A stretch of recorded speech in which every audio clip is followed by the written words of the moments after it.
Welcome back to Starlit Future. I am Ian Frost, and this is part 2 of a brand new episode arc titled Necrosynthesis. So, if you haven't seen part 1, go do that first, because this isn't going to make a lot of sense. And if you have, strap in, because here we go. Previously on Starlit Future, the field team of the Cosmic Trust flagship Mariposa made first contact with an alien culture known as the Sundral. They are a people who destroyed 20 years ago, destroyed their original homeworld in a terrible nuclear civil war. The planet was so irradiated that it was projected that it would not be habitable again in at least 200 years.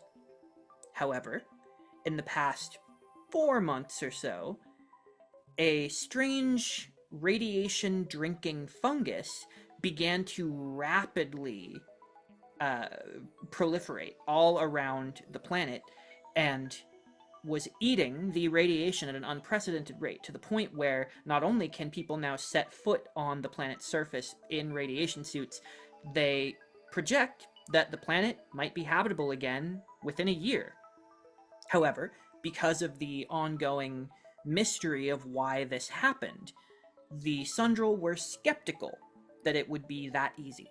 So, with your more advanced technology than theirs, as they are a relatively recent spacefaring culture, there was an opportunity for you, now exploring the unveiled galaxy for the first time, and with one of the cultures of the Cosmic Trust, humans, having specific experience with nuclear fallout, decided to pool their efforts, and so the field team, as well as the chief medical officer, Dr. Fang, and resident myconologist science officer, Ruiso, decided to join up on this mission and head down to the planet's surface and investigate this fungus.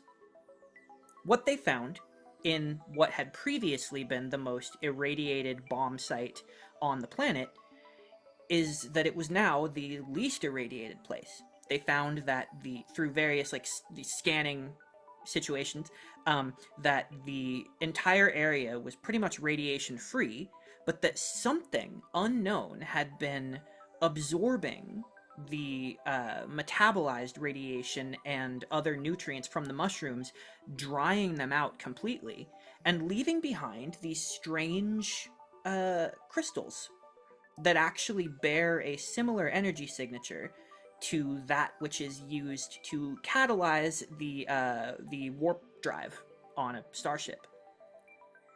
It is yet unknown what manner of creature could be doing this. All that is known is that it's not a byproduct of the mushrooms themselves. It must necessarily be some small creature using a sort of microscope setting. The creature must be no larger than the size of like a period.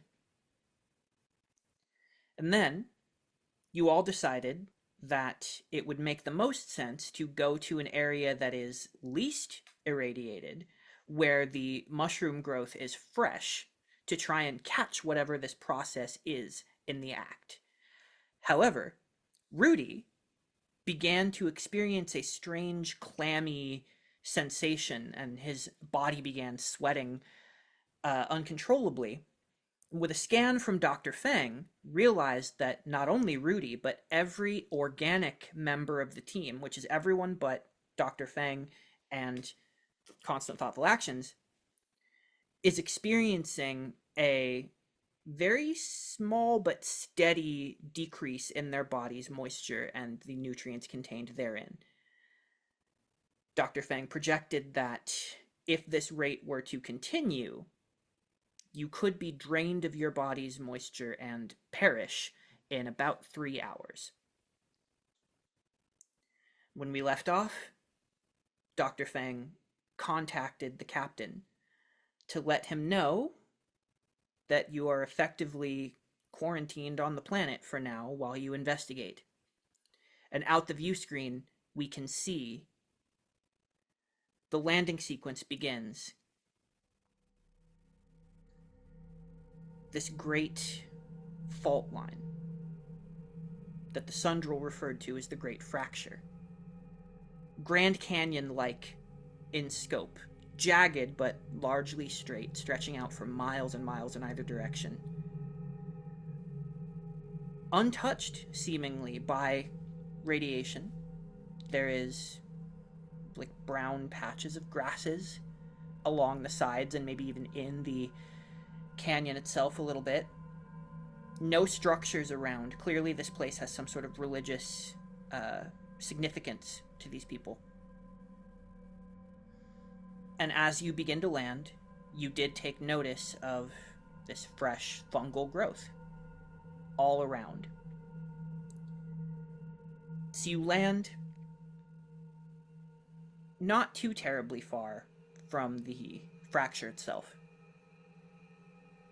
The ramp opens up. You all step out with Dr. Fang just like actively scanning, and they look to all of you and they say, all right, I've patched my scanner into all of your biosignatures so I can keep a constant watch on your life signs and your vitals. So just be careful. I'll let you know at phases of moisture drainage. So I'll be here, keeping an eye. Watch out for symptoms as well. Anything changes drastically that I don't catch first, you let me know. You start to feel weird, you start to feel weak, you come back immediately. Don't worry, we'll operate with constant thoughtful actions. Yes. I love them.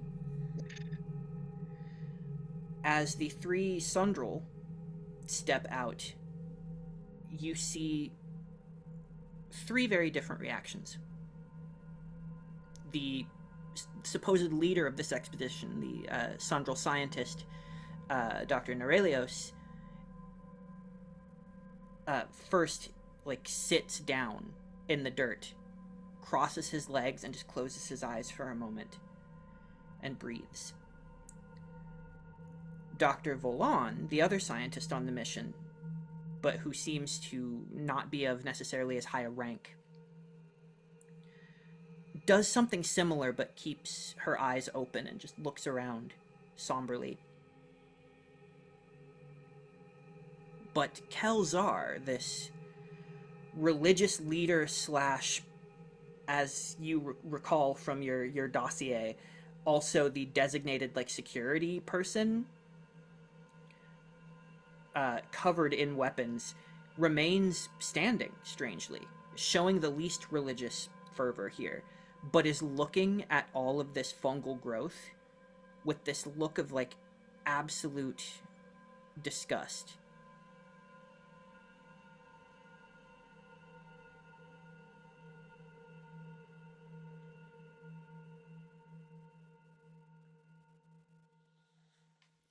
All of us don't know what to do. I'll lean over to Constant and be like, Field Commander, can I have your permission to ask the question that we've all been wondering?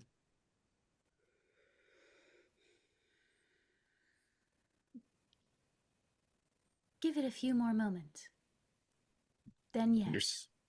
Understood. I think we just wait for any sort of break in the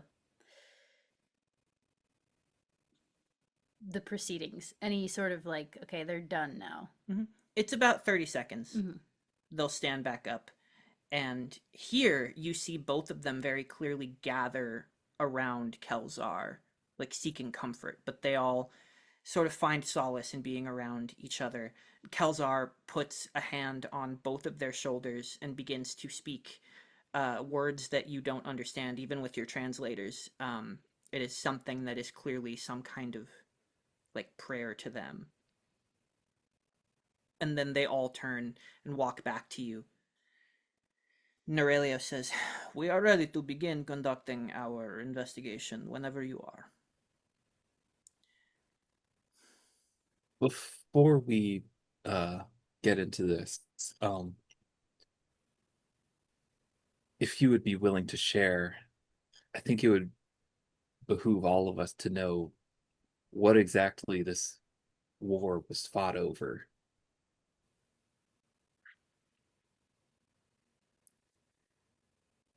They turn to Kelzar very naturally to tell the story. Well, it is foolish to recall now.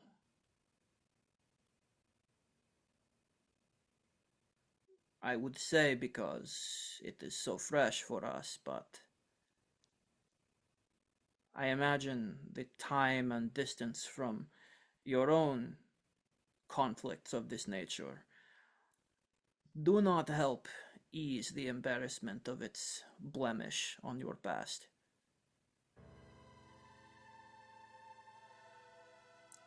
This divide represents a divide between our two gods, Orla and Gauche.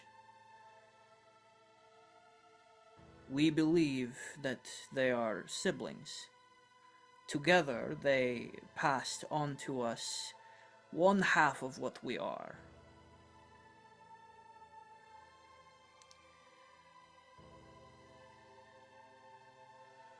But about over 1,000 years ago, there was a great earthquake.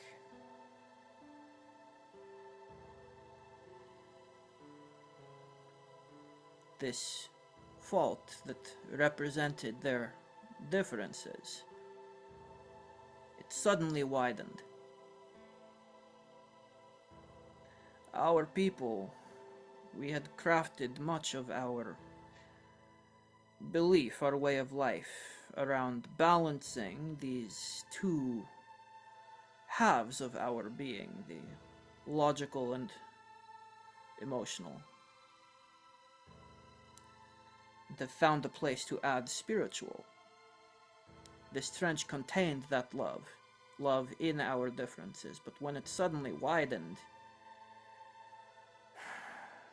the growing tensions in our already fracturing beliefs suddenly were given reason to escalate. We took it as a sign that the siblings had forsaken each other for good. We chose sides, quite literally. Those who were of Orla and those who were of Gauche. And of course a screaming minority of those who wished to end the fighting. We fought over beliefs, over territory, and eventually over our own pride. We destroyed ourselves over something that now feels so trivial.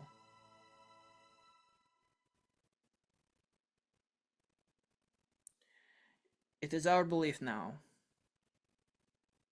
that the relationship of Orla and Gauche was not meant to be our concern. Their quarrels represent ours, but they are still there. And the fracture remains. We wish to return to this place so that we can once again fill it with our love, and hopefully ask their forgiveness for nearly destroying what they made for us.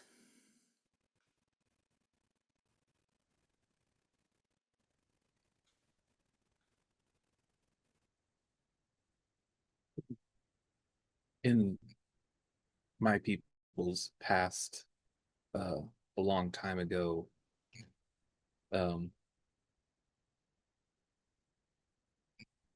even before we had such nuclear weapons, humanity always looked for new ways to butcher each other. Um, I'm just wondering if maybe there were any like bioweapons that your people were also working on that maybe have changed to affect us and the mushrooms in such a way to drain moisture.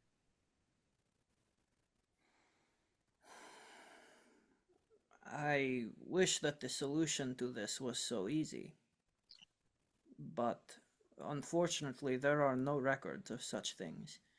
You see, our efforts were not directed toward poisoning each other. We wanted to poison the land itself. You see, the land is a gift from Orla and Kosh. Orla on that side of the fracture and Kosh on this.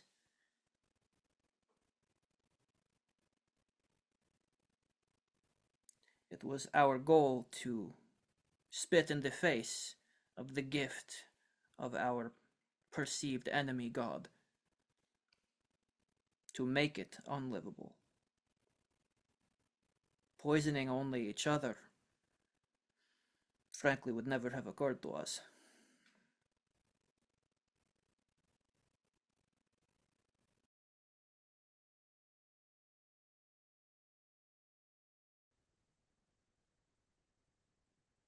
Um, is there a way that I could get? I don't know. They probably wouldn't even measure this, but like precipitation levels from back then versus what we can scan now on the planet. Yes, this could be easy enough to find, says Bolon. Um, I can simply pull up this information for you if you believe it is relevant.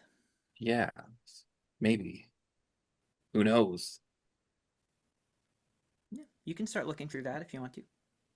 I just want to see if there's been a noticeable drop or if like the land has become more arid or anything Hmm. like from back then to now.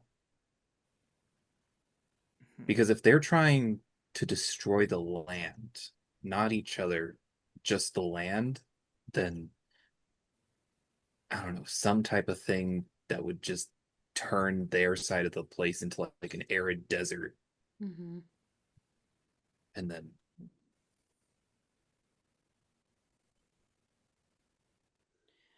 I'm gonna say, well, actually, we should take every opportunity to roll. So as you go through this, I'm gonna have you go ahead and make a brains roll. Let's see.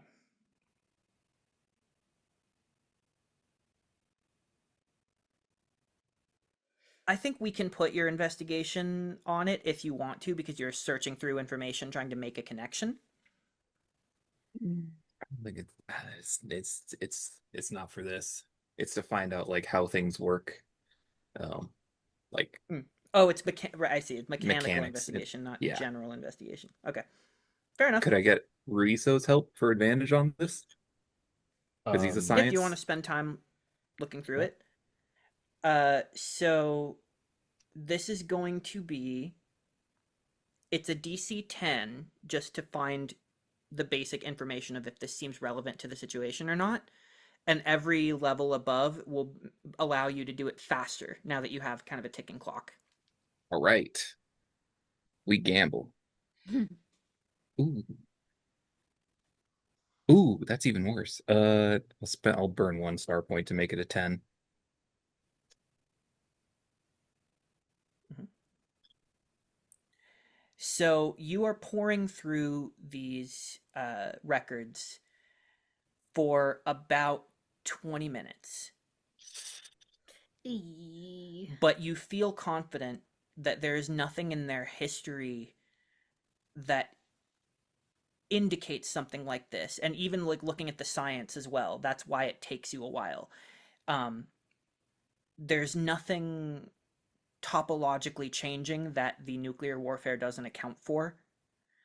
If anything, the moisture levels in the ground itself, that's something that they actually were like more able to detect from orbital scanners, because that's not as like microscopic of a problem.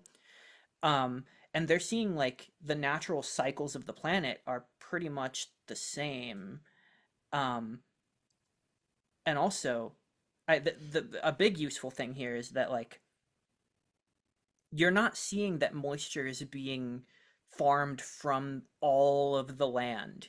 It doesn't seem like whatever these creatures are like draining all the moisture from the planet. They're just drinking it from the mushrooms that have grown. Just the mushrooms. And us. And you guys. And now you, yes. Great. Well, that's good to know, even if it did take me 20 minutes. You do feel a little bit worse. Getting a little parched here. All right. I have a question. Without asking, is there any way that I can try to suss out if the composition of this science team for the Sundrel is comprised of people who were all on the same side during the war? Interesting. Are you're trying to like infer this? Yeah. Okay. Yeah. Let's make this.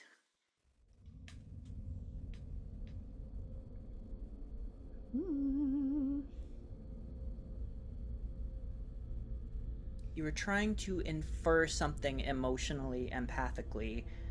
I feel like that is accounted for by charm or maybe resolve. Okay. So this is a tough thing to try and figure out. I'm gonna make it a 10. My only data point is how they all reacted separately.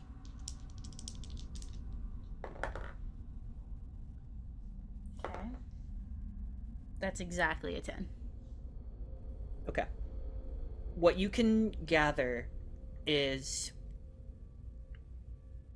Volan is the youngest. And it occurs to you that her detachment from the religious element of it and like the history of it is probably due to the fact that she would have been very young when the war was happening.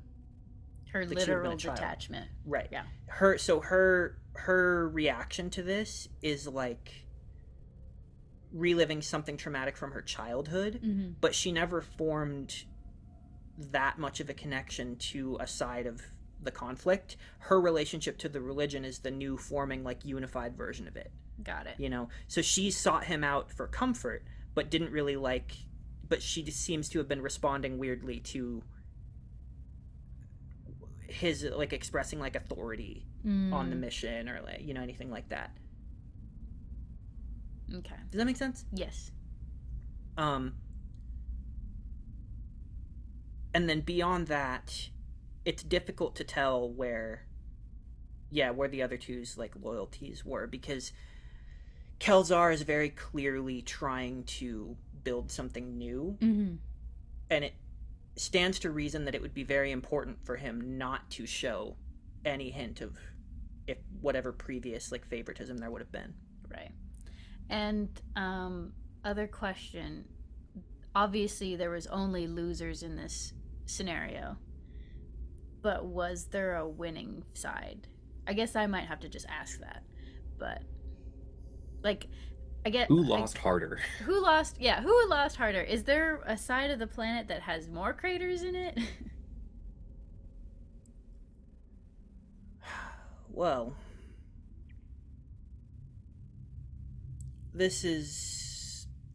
We try to discourage debate about such things, but toward the end, it did seem like the Orlans were suffering a larger death toll.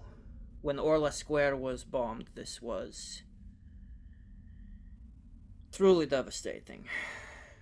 But it was those of us who were shunned and outcast by both sides for not choosing, for insisting that the widening of the fracture did not mean what we thought. It was we who were the ones who made warp travel a reality. We were hoping that it would be able to end the conflict. The devastation was so sobering that when we appeared with this new technology, this new possibility to escape from what would very soon become an unlivable planet, it was welcomed by all.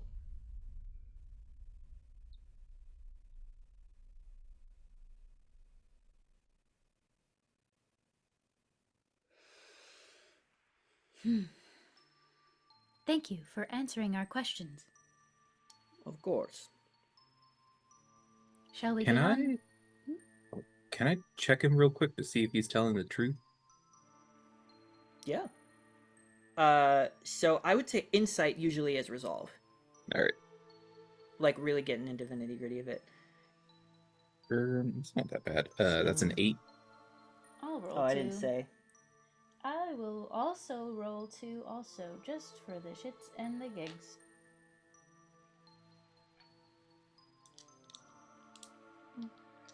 Um. You know what? Actually, I have to set a DC Oh yeah. to keep you on your toes, so you never know when I'm lying and when I'm not. So.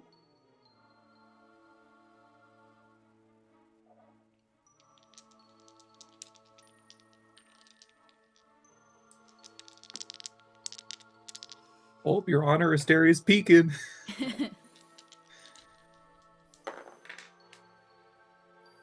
can reroll this.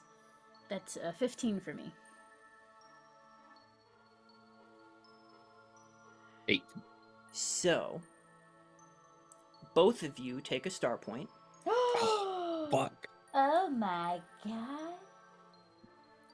As he is so charismatic and seems so earnest in his beliefs, it's difficult to penetrate that. You don't have any reason to believe he's lying based on expression, mannerism, or anything. It's only because he's so controlled that you think it might still be possible, even though there's no evidence of it. Well, we will follow Lieutenant Ruiso and the doctors on how we should proceed. So because all of you have been doing this, and they would not want to waste any time, I would say that Volan has been looking around at the fungal growth. And you hear her call you guys over. She goes, I think I'm tracking some of the fresher growth. And I believe I have found the newest patch.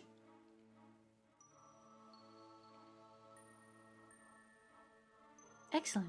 Lieutenant, if you would.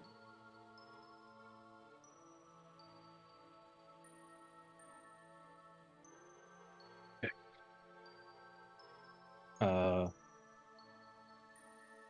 don't know what to do.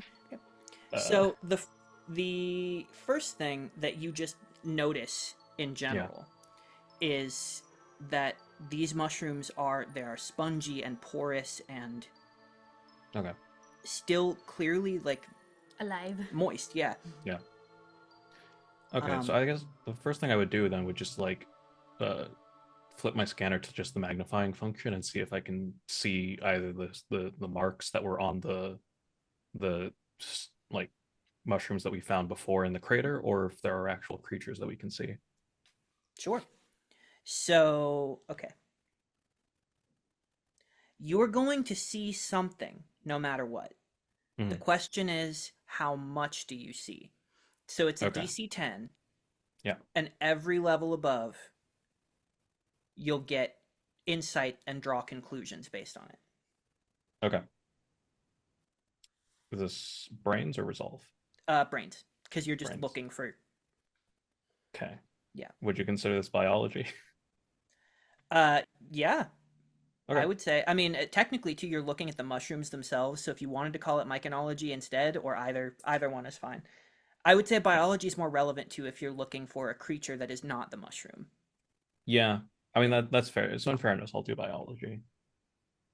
Okay. And since this is related to my job, I get advantage. Yep. That's cocked. Okay. Okay, so 14 on the D20 and 17 total. Wahoo. Okay. Yeah. So you look very closely, and at first you don't see anything that you would constitute as a creature.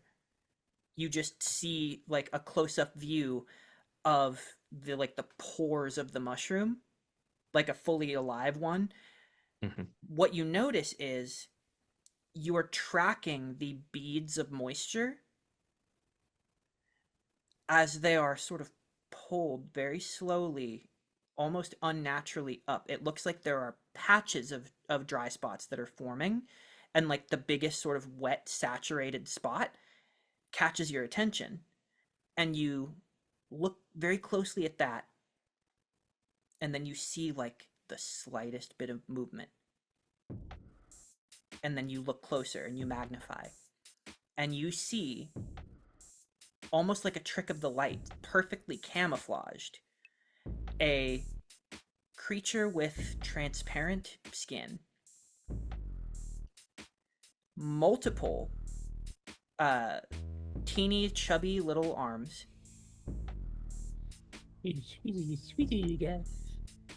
don't really see like a face or any details on it, just this weird transparent creature shaped a little bit like, frankly, kind of like a little bear. Yeah. And you notice that it does have like tiny little transparent wings as well. Okay. But it definitely looks like a tardigrade, some variety of a tardigrade. And what you see is its transparent body. You see that it is full of this like dark, dense, protein-rich moisture. And you see that it is moving through its body cavity. So that's why it's like it's hard to see this thing, because it looks like it's just made of the same stuff that it's eating, you know? Because you're not looking through the scanner, you're just looking through the microscope. You're just seeing it kind of with your eyes, right? I will say with that outstanding, as you're looking at the nutrients sort of moving through, almost like packs of it, like little cells full of the stuff that it's eating, is moving around freely in its body. Like you're looking at its cells moving, and you're looking at its stomach contents moving, constantly cycling around in its body. You also notice that there are two different kinds of these little packs of nutrients. One of them is that looks like that protein-rich moisture. And the other thing you notice are these crystalline grains that are like forming and getting bigger, like it's separating out in its body those two different categories of thing. You think you might be able, now that you've seen it, to reprogram your scanner to be more aware of these creatures. Okay. And maybe learn more about them. I would also like to try and like catch one and store it as a sample or something like that. Yeah, like if I have tweezers or like literally just yeah.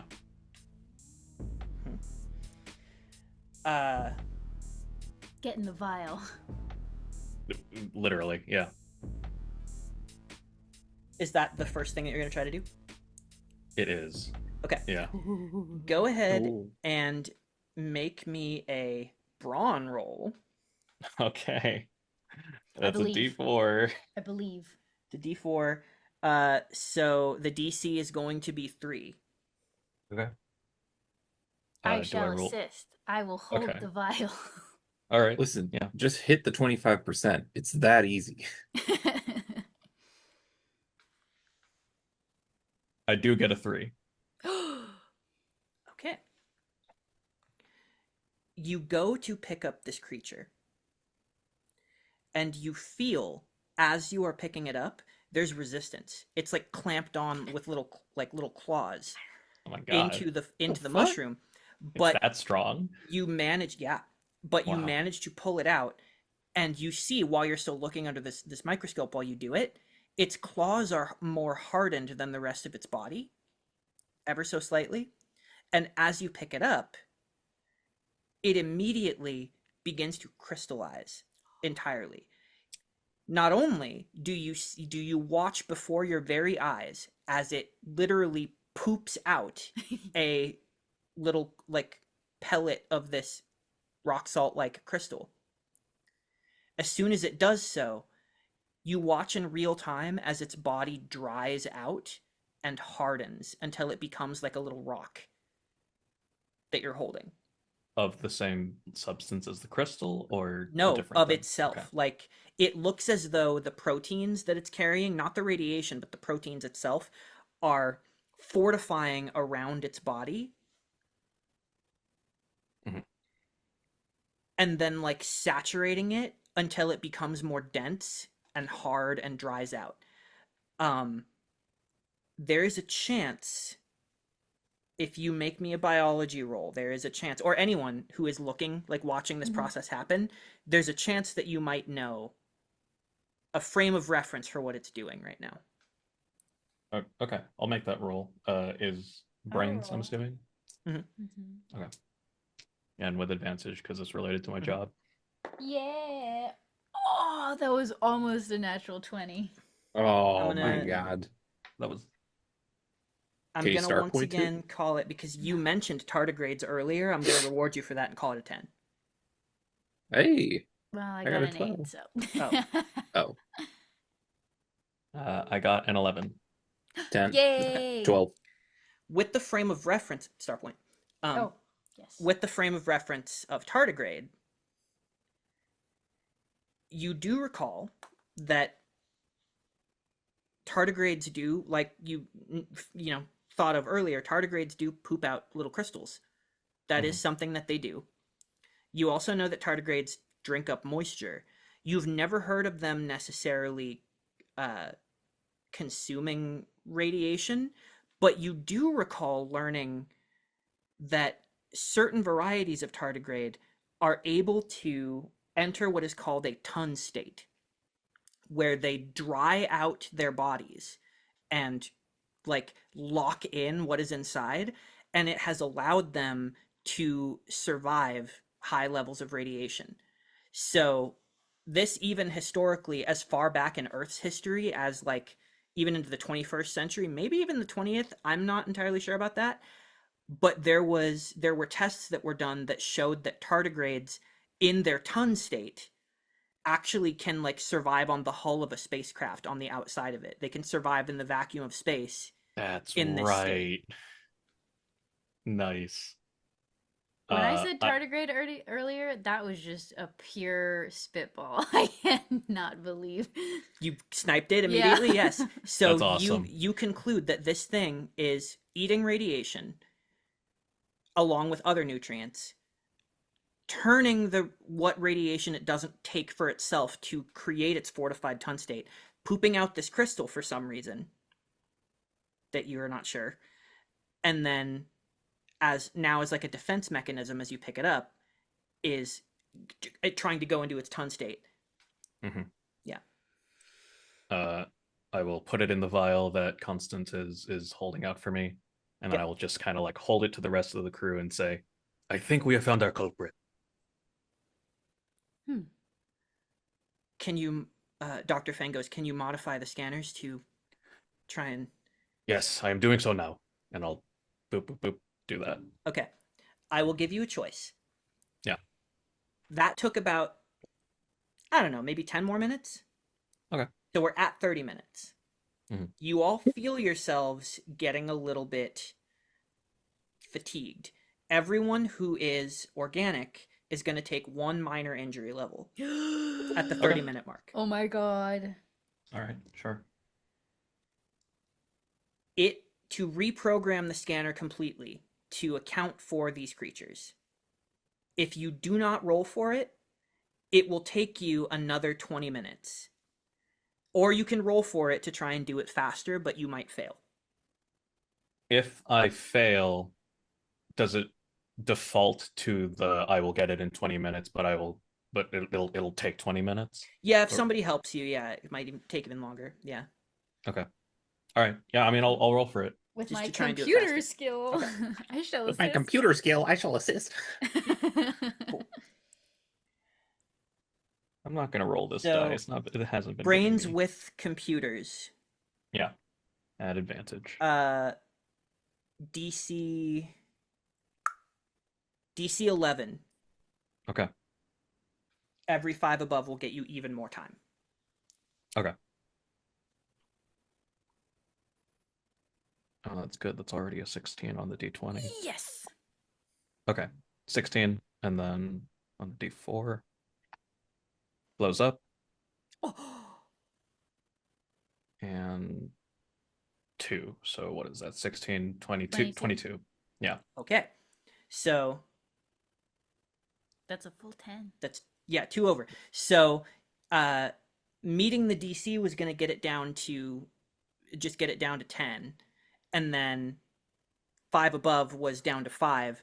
10 above, you do this in like a minute and a half. He's Okay, just cool. that good. Cool. Thank God. All right. You are I think now I've able success- to. Yeah. I think I've successfully calibrated the scanners. The doctor sort of takes your readout and like puts it into their scanner as well, and goes, "Okay, so now we can maybe see how many of these things are around." Or on us. Yes. Or in us. Mm-hmm. Don't want to think about that. Oh, yeah, that sucks. Why'd you say that? Someone has to. Mm-hmm. They begin to scan, and they go, "Okay, there are, well, there are 8 of them on you, Mr. Rodriguez. How? Is this thing not airtight? 12 on Waterproof? you, Ruiso. Okay. Similar numbers on everyone organic." Just take a tick. I know. a This tick feels tool like and just removing. thunk, thunk. This Yeah. feels like removing ticks. They're not burrowing into your bodies, interestingly enough. That's why your suits haven't been fully compromised. They're clamping on, and look at this, and shows you that they are like going kind of halfway into their Tun State a little bit, even though it's not necessary. They're not trying to survive radiation. It allows them to clamp and seal onto where they are like attached to your suit. Mm. And so it's not creating these massive breaches. They are actually, weirdly, with their own biology, completing the loop. Oh god. Which means we can't tick tool If them you off. if you take them off, you will suddenly. Shit. And here's the thing: at least here, where there is the least amount of radiation, it's not like being exposed to the radiation here will kill you immediately. You'll be okay for a little bit if you get out quickly. Quick, everyone, hold these pieces of boron. I have okay. iodide, if anybody wants it. Yeah. Okay. Well, I seem pretty. I feel pretty confident that this is the reason why. I think this is why the fungus has been proliferating, and it is also the source of the crystal. So mission over. Is it the reason the fungus has been proliferating? Because That's actually a good point. Yeah. sucking on the fungus. Yeah. But- Well, it's... Yeah. So now that you've got the scanner out, and you've kind of figured out what their deal is, you can look around and you see that there are like within the patches of fungus that have grown in a place where there was no radiation, you start to see traces of the same material, and you're realizing like it's growing out of their droppings. Mm-hmm. So it is separating the two different kinds of droppings. Within its body, it produces the crystals and it produces whatever it doesn't take in for itself. The question is, at what point do they move on? Why are they doing? I mean, it seems like they eat until there's nothing left for them to eat, and then they move on, right? That much is clear, I would say. Um, but in terms of like when will they stop? Could they theoretically continue to just make more of this forever? There's even more that you don't know about these creatures. And looking at their composition, you see Volan begins to take a really hard look at this and then start working with their scanners, or with her scanner as well. And she goes, I see no evidence of mutation. There are telltale signs when a creature has been irradiated and mutated. In fact, we have observed from the surface certain animals and creatures that have become mutated in such a way. There's nothing indicating this here. These creatures are, as they always were. The only thing is, these do not match the protein signatures, the biological composition of any recorded creature from this world. That's what I was thinking too. Life evolving so the two similar things doesn't seem very likely. I also see no reason why they should be feeding on us. I mean, they're creating these crystals. They're attracted to radiation. They will get none from us. Why would they need to attack people? Especially considering that they cannot proliferate anything with us. They take a fungus and create more fungus, creating more of a food source for them in the future. But what do they get from feeding on us? There is no biological imperative at play here. Is it possible to isolate the proteins that they are extracting from the fungus and from you?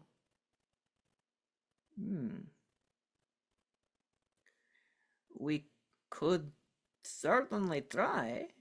However, I believe we might need more advanced equipment. Perhaps those of you who are not... Sorry, what were you going to say? I was going to say, well, now that we can identify and scan for these creatures, maybe it is safe to return to the ship and remove them so that they don't spread to others. They would allow us to scan them with more sophisticated machinery. Yeah. That is assuming we can find a way to rid ourselves of them, or perhaps send only the commander. That too. We could also devote the time and try to scavenge what we can spare from the shuttle and try to build something here. Oh, that is actually a good point. How long would it take to get back to the Mariposa from? Minutes. Okay. Yeah. All right. Because that's right. We do have a time limit of sorts. Yeah. If our intention is to leave and not return immediately, we can board the ship, return to the Mariposa, and before disembarking the shuttle, remove all of these creatures. Sure, there will be holes in all of your suits, but if we are not returning to the planet's surface, it should be fine. But if we... This is, Zar begins to speak. If we remove the creatures, then their work is done. They will not restore the world. Is that what you are suggesting? That we halt this process entirely? Just from us. Just from yourselves? Yes, as you will all die in about 2 hours and 15 minutes if we do not do something.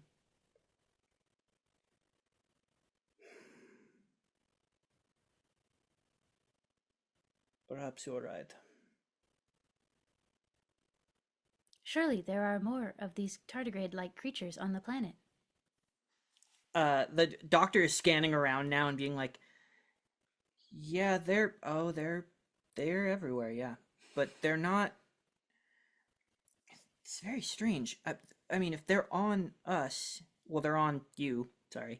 They would have still been lingering around where their work had already been done. Enough of them moved on to come here, but why would any remain?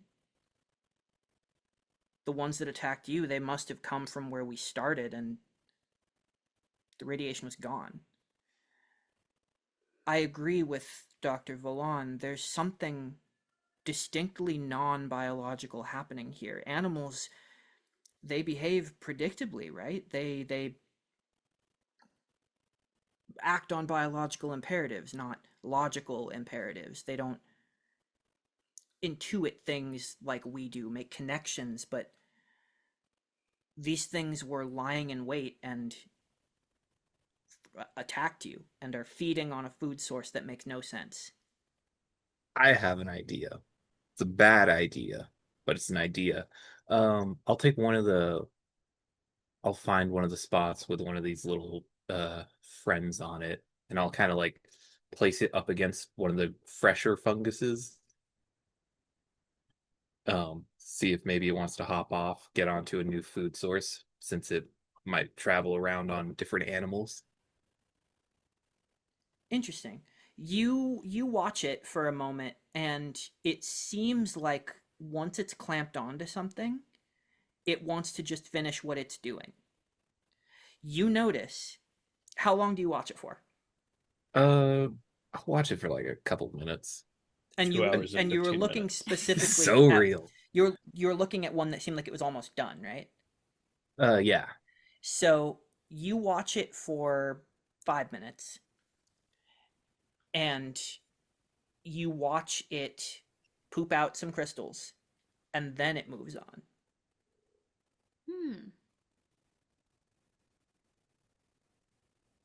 I don't know how I feel about that, but I only got 7. Well, 7 for what? 7 little buddies on me, right? Because Oh. it moved off me onto the fungus. Right? Oh, off of you. I thought you were holding up. You said you were holding up one of the funguses. No, That it was seemed... trying to. He was trying to see if Yeah, you like a held it up ladybug, you let it go onto a leaf. Oh, I misunderstood. No, Oh, then it wouldn't do that. fuck. It just It'll only remains. do that once it finishes you. It just I think. remains on you. No crystals are pooped because you're not providing anything. I will say, looking at it, like all it's getting from you are your proteins, right? It's not getting any radiation. It's not doing the thing that the rest of them are doing fully. All right, so what we do is we irradiate ourselves. Oh, this is a pickle. Mm-hmm. I'm of the opinion that we just get on the spaceship, rip these off of ourselves, and then figure something else out. The only problem with that is I don't know how long these things can live, and if that would eventually spread to the rest of the ship, because they may be on the hull of the shuttle. Well, I think they only, given how they're not on Constant or Dr. Fang, I think they only attach themselves to things that they can feed off of.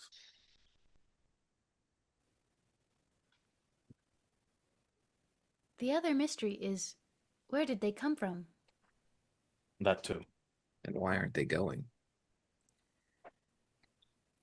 We have not had much contact with others. I fear we have not been particularly hospitable to our galactic neighbors, but they, as we understand it, have respected our privacy and our desire to develop on our own. As such, we do not have strong records of the other cultures in this galaxy. If you have interacted with others, perhaps there is one among you who knows where these may have come from.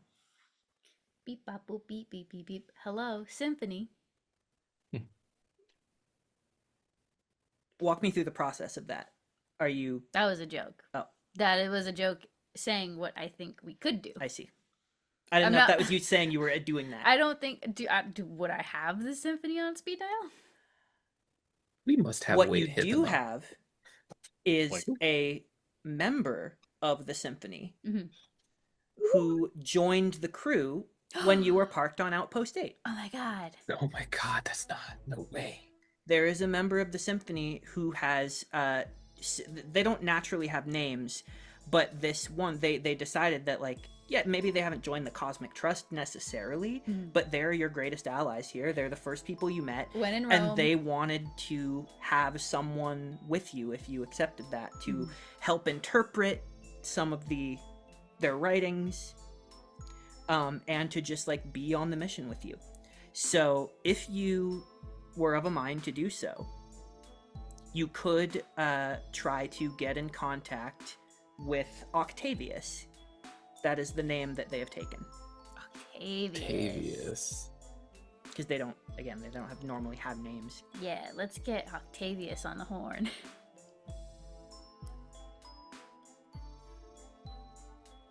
First officer to the captain. Could you please have Octavius join you in the bridge? Of course, Commander.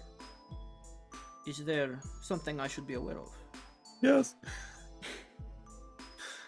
We are just trying to get to the bottom of these little hitchhikers that the organic members of the crew have found themselves with. And you believe they might be alien in origin? Correct.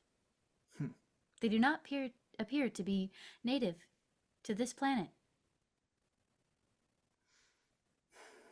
They are already on their way. Stand by. Few minutes. Boy. you Few hear- minutes. Few bits.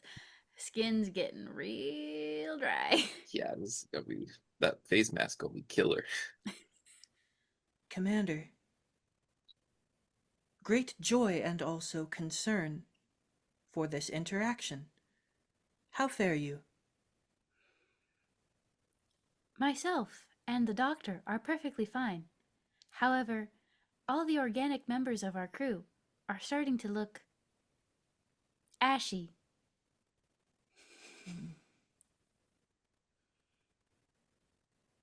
Ashy?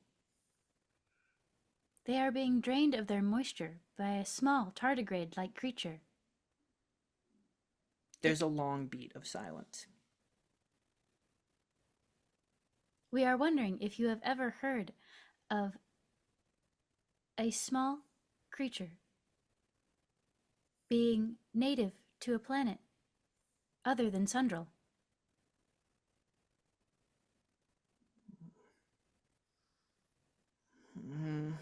I'll just describe everything that we know at this point. It looks like this. These are noises that you are hearing. Mhm.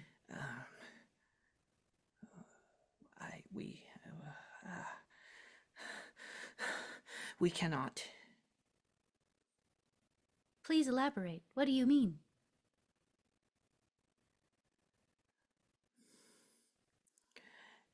This one should not recall those who must be forgotten.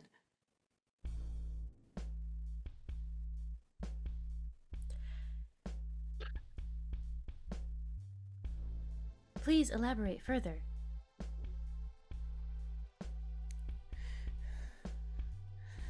We are in pain, Commander. Please do not make us. The line cuts out. Like you've been just left. A moment later you hear the captain say, "What just happened, Commander?" They seemed... Their body language suddenly changed as though they were racked with great pain playing on their face, and they ran away. I have a medical team following them. They said that they cannot help us. That they should not remember something that should be forgotten. I heard.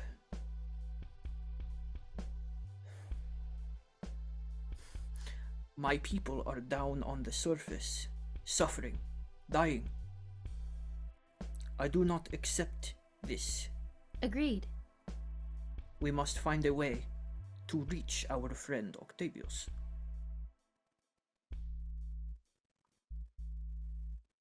You said that these creatures do not attach themselves to that which is not organic. Correct. Commander, it was you, all of you, who reached the symphony first. I can try my best, but if you can, you should come back. No, the bingo card. If that is what you think is best, if that is what you think will help save everyone down here. Only if you are certain that it is safe. If not, we can only hope that the ship's counselors and perhaps Lieutenant Commander Laddie might be able to reach them. I would be able to perform a small spacewalk, if you like, so that the shuttle does not have to enter the Mariposa shuttle bay. And we can scan my body to ensure that there are none aboard before I take said walk. This seems wise. Let me know if and when you are on your way.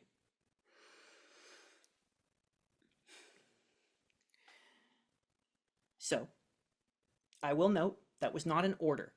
Mm-hmm.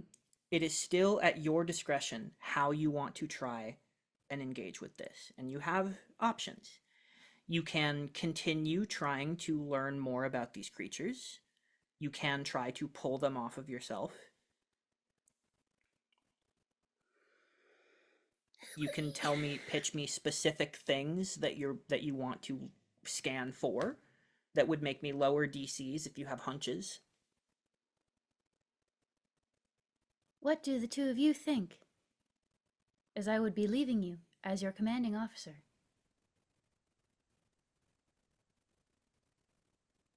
I am of the opinion that learning as much as we can about these creatures will be beneficial to our ultimate survival. It seems as though the best avenue for that is by contacting Octavius. I turn to the three Sundrel. Have there been any records ever since you have left here of any asteroids, meteors crashing onto the surface? That is the only thing that I can think of, unless there was some other, unless these things came of their own volition through the atmosphere here. Nothing that we saw. We did not observe any meteorites or asteroids entering the atmosphere, though there was the strange nebula. This has been explained to us before. that some time ago there was a time distortion separating your galaxies from ours. You began to explore our galaxy close to 4 months ago, did you not? Correct. I will admit the timeline is somewhat coincidental.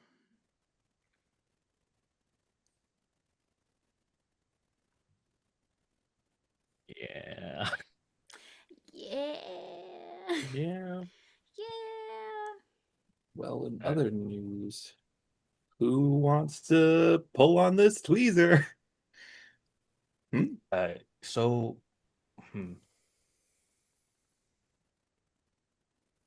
maybe. So sorry. Can you re-explain to me that bit of lore? So like the of the nebula. Yeah, the Shroud Nebula had been, it was a big, well, technically bioelectric cloud Hmm. that obscured the entirety of the unveiled galaxy. Yeah. Okay. Um, it could not physically be penetrated for as long as it existed, as long as people were aware of it.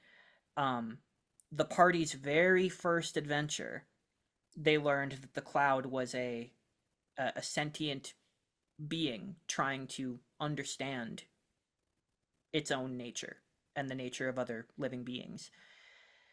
And this cloud, as long as it existed there, created a temporal distortion so that everyone who was inside the cloud, that is everyone, all the planets in the unveiled galaxy, they experienced the passage of time at a different rate, or they experienced it the same, but it turned out that there was a discrepancy. Yeah. So it was about 7 months that passed inside the Shroud Nebula, while on the outside, 1.5 billion years passed. Mm. E. E. And then 4 months ago, the Shroud Nebula parted, dissipated. Yeah, Yeah. he just left. We talked to it They and it talked to left, and yeah. Yeah. Well, it was technically it went away quite a while before that, if you recall. Oh, yeah. It came back. It came back. and it was like, my bad, B. My bad. Really, I'm it's a all good. leave for real. Yeah. Yeah. All right, I'm officially out of ideas then. I'm so confused. So I think trying to get to Octavius might be the best idea then. The only problem with me going to talk to Octavius is that when we were dealing with the symphony and with the Shroud Nebula and all of that, I don't recall Constant being the one making the breakthroughs, the emotional breakthroughs. Actually, it was. You were the one who What? sent out the emotion that Oh, yeah. you figured out how to project the correct emotions and what the mechanism of that should be. The mechanism. But I figured that out on a science level. I mean, Yeah. like when we were actually doing the talking, I don't recall Constant being the one. I think it was Laddie. It's fine. You want to be human, right? Get in touch with those emotions. So true, bestie. Trial by fire. Who is gonna rip these off me? Because I'll do it myself. Maybe we should wait until maybe Constant has updated us. Water! I need water!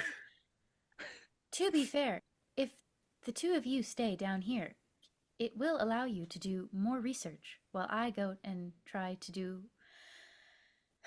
a little research of my own. Certainly, we're not going to just wait for ourselves to die. We will do something. Ooh, should I tell Veal any of this? She probably already knows. True. All right, Rudy. So, lieutenants get the job done, right? Ah. Oh, I just totally smacked my microphone. Sorry. I was going for a high five. Well, if it is all right with you, then I shall return to the ship and try to make a breakthrough with Octavius. Let's says Dr. Fang, let's do a thorough scan of the ship.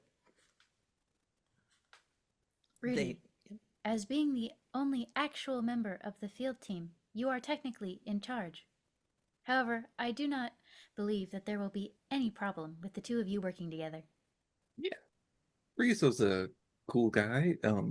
Our friends from Sundralla too. They're stand-up people. You can rely on me.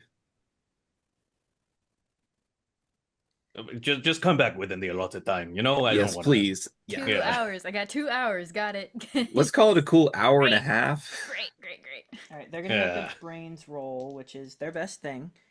For Dr. Fang? Yeah. And they're gonna roll with advantage, even though this is not a science thing, because you are commanding them to do it. Mm-hmm. They don't have any special bonuses to scanning stuff like this. Oh. That's a 7 and a 20. Oh! Doesn't it explode? Yeah, it explodes. It does! 22! Hey! That's 2 more than 20.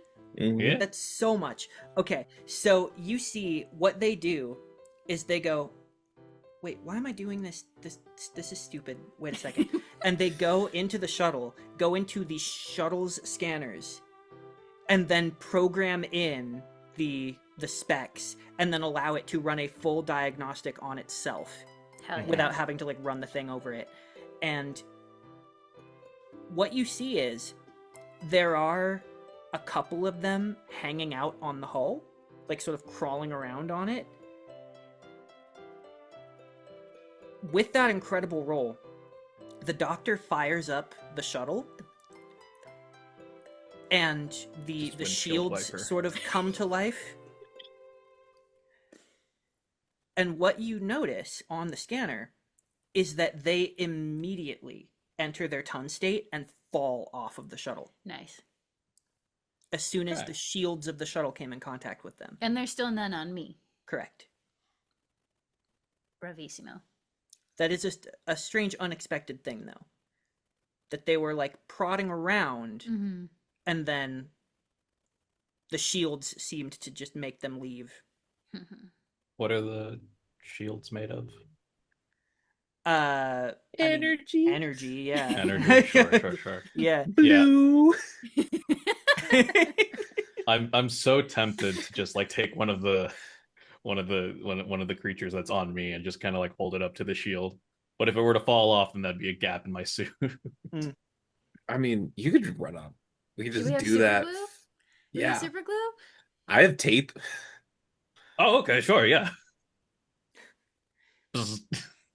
Just see if it falls off the same way. What are you holding it up to? The shield, like the ship with the shield on it. Oh, okay, before it takes off, like while the shield up. Yeah.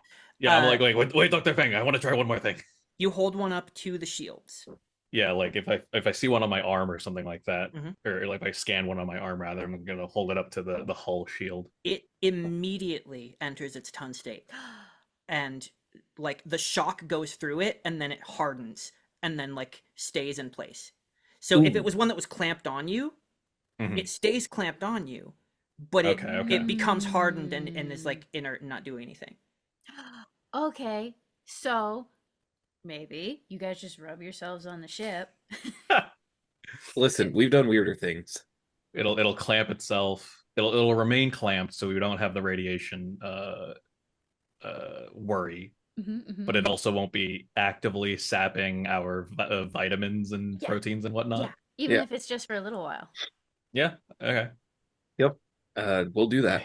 Okay. So they all basically freeze in place, clamped on you. You don't know how long they'll stay in this state, but if you want to let the doctor take another few minutes to then look at you after you've done this, the doctor will confirm that they are no longer like suctioning stuff out of you. They're just stuck to you. Okay. There is something about them that there's like a defense mechanism that is electrophobic. Oh my god. We need all the Vrokai on the ship. Laddie? The one time Laddie, yeah. All right. That Laddie's not here. Well, I guess the second time Laddie's not here.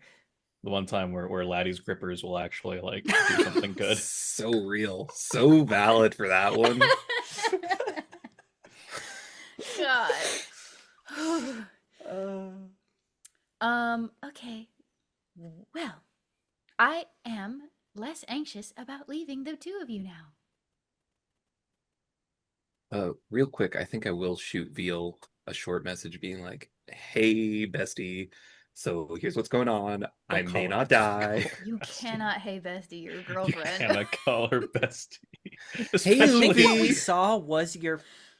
Well, let me put it to you this way. I'll ask you because it has been 2 weeks since the previous mission at Outpost 8.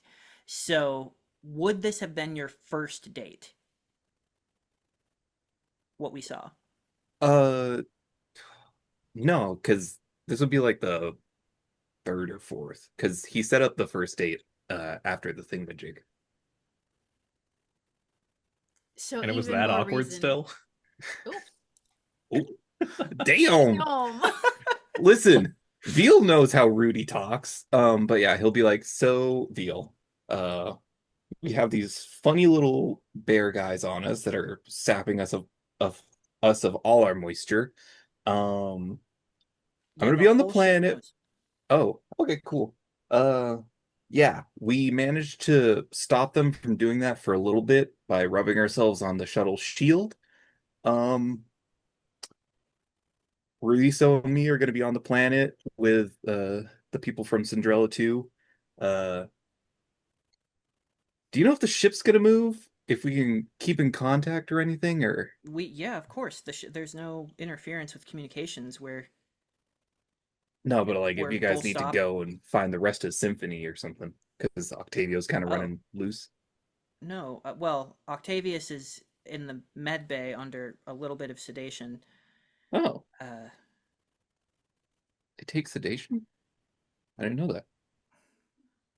I mean, they Well, were thrashing around and like seemed like they were in pain. It's unclear exactly what's happening to them or what was happening. They seem okay now. They're just sort of in distress, but I think they're okay.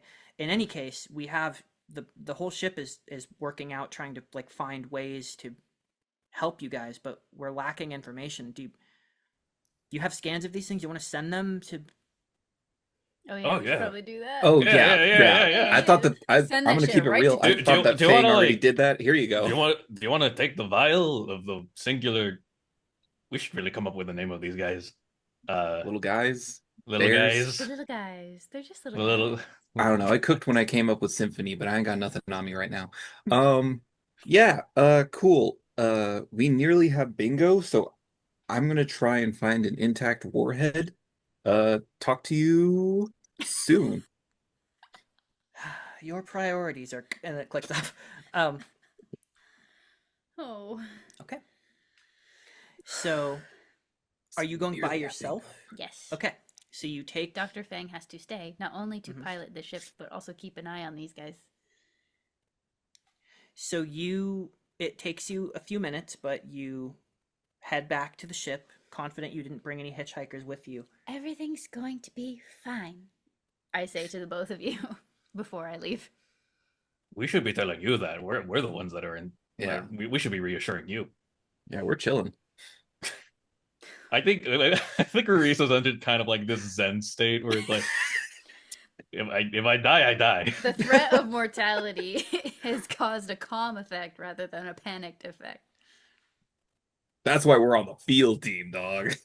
Well, I do recall there being a thing where it's like, first of all, Unala live a very long time, but they also have like they also like treat death as like a good thing, you know, Mhm. like as Yeah. a sign of a life well lived. Yeah. I don't know how Unala treat premature deaths or anything like that. It's But sad. It's very sad when that okay, happens. maybe a But little less that zen then. that's why the Keithrali War was such a big deal Mm, because they do not go to war lightly. The idea yeah, of like we are putting ourselves in a situation where we are not only taking lives, which we are have reverence about, but losing them as well. The cause has to be greater than that ideology, and for them, the liberation of the Volkai was a worthy enough cause. fair enough. Yeah. Yeah, so maybe a little less zen. Uh, maybe putting on a brave face for constant, but underneath just like Freaking out. uh, Ooh, Don't worry. Human style at the time. We got this. Yeah, so before I do my little spacewalk, hop, skip, and a jump from the shuttle to the Mariposa, I will just put my hand on Dr. Fing's shoulder and say, I do not mean to insult you with what I am about to say. I simply must express the emotion, otherwise I fear my anxiety will keep rising. Pluto, please take care of them. That is my entire purpose. There's a lot of things I am not confident about. This is not one of those things that I'm not confident about. I have every confidence in you. I will check in soon. And then I jump out of the shuttle. Let's go. Okay. So you head back to the Mariposa. The captain himself comes to greet you. There is a medical team ready to scan you with the updated scans that they have now been sent. They scan the ship. They confirm that it's clean. And then unquarantine the shuttle bay. And the captain listens closely to your account of everything that's happened as he leads you down the hallway back to the med bay, where we find Nurse Nava. With her short black panther-like fur and her no horns, very close cropped, very short ears, low rounded ears. She is clearly in charge while Dr. Feng is gone. And she ushers you in and goes, right, Captain, Commander, I am glad that you are safe and in good health. Frankly, I wish I could tell you more about what is wrong with our friend. Octavius is showing no signs of a source for the physical pain that they were going through. It was as though they were, if I had to venture an educated guess, a experience of reliving trauma.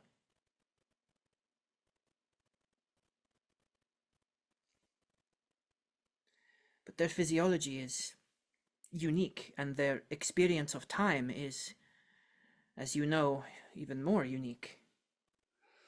They will not speak to me, but perhaps they will to you.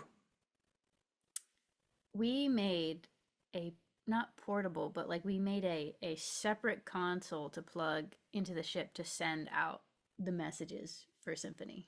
Yes, but you have since basically wired that into your universal sort of, Okay, so yeah. I can do it from within myself. Yes. Okay. You have integrated it into your communicator now.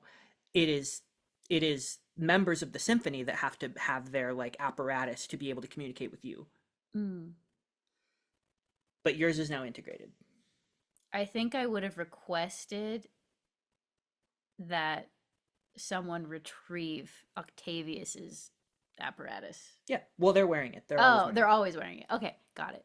I didn't know if it was something they always. If they weren't, they wouldn't have been able to even talk to you over the communicator. I see. I understand. The dots are connecting. Okay. So I'm going to send out the emotion of concern and gentle inquiry, and also a sort of paternal soothing energy as well. Okay. So you're ushered into the room where they are, mm-hmm. and you see lying in this bed, wearing these flowing gray, completely unmarked robes, is a tall, gangly, purple-skinned alien, completely hairless, with huge black eyes, kind of elongated bulbous heads and long spindly fingers, no mouth whatsoever, but wearing this sort of a little bit like a collar that was designed by the field team to communicate their empathy. They communicate with each other on their homeworld in a way that is facilitated by crystals and breathing in some stuff, and there's a whole thing, but without the presence of that, they need this apparatus to basically translate their emotions into language you can understand. But you see them lying there still, but with, like, their brow is furrowed and kind of shaking their head gently. You go to communicate this. I need you to make a charm roll, Okay. DC of 6. Okie dokie. Obviously using empathy. Can reroll charm. Oh my god. Goodbye forever. It's only a 4. This is what I remember from the first arc. They turn their head to face you and lock eyes with you, and you see tears in their eyes. And they say,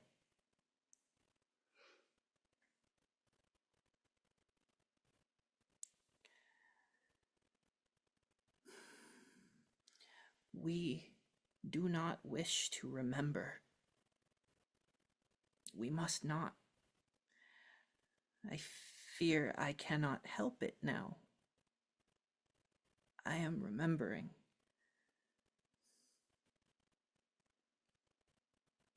Such pain."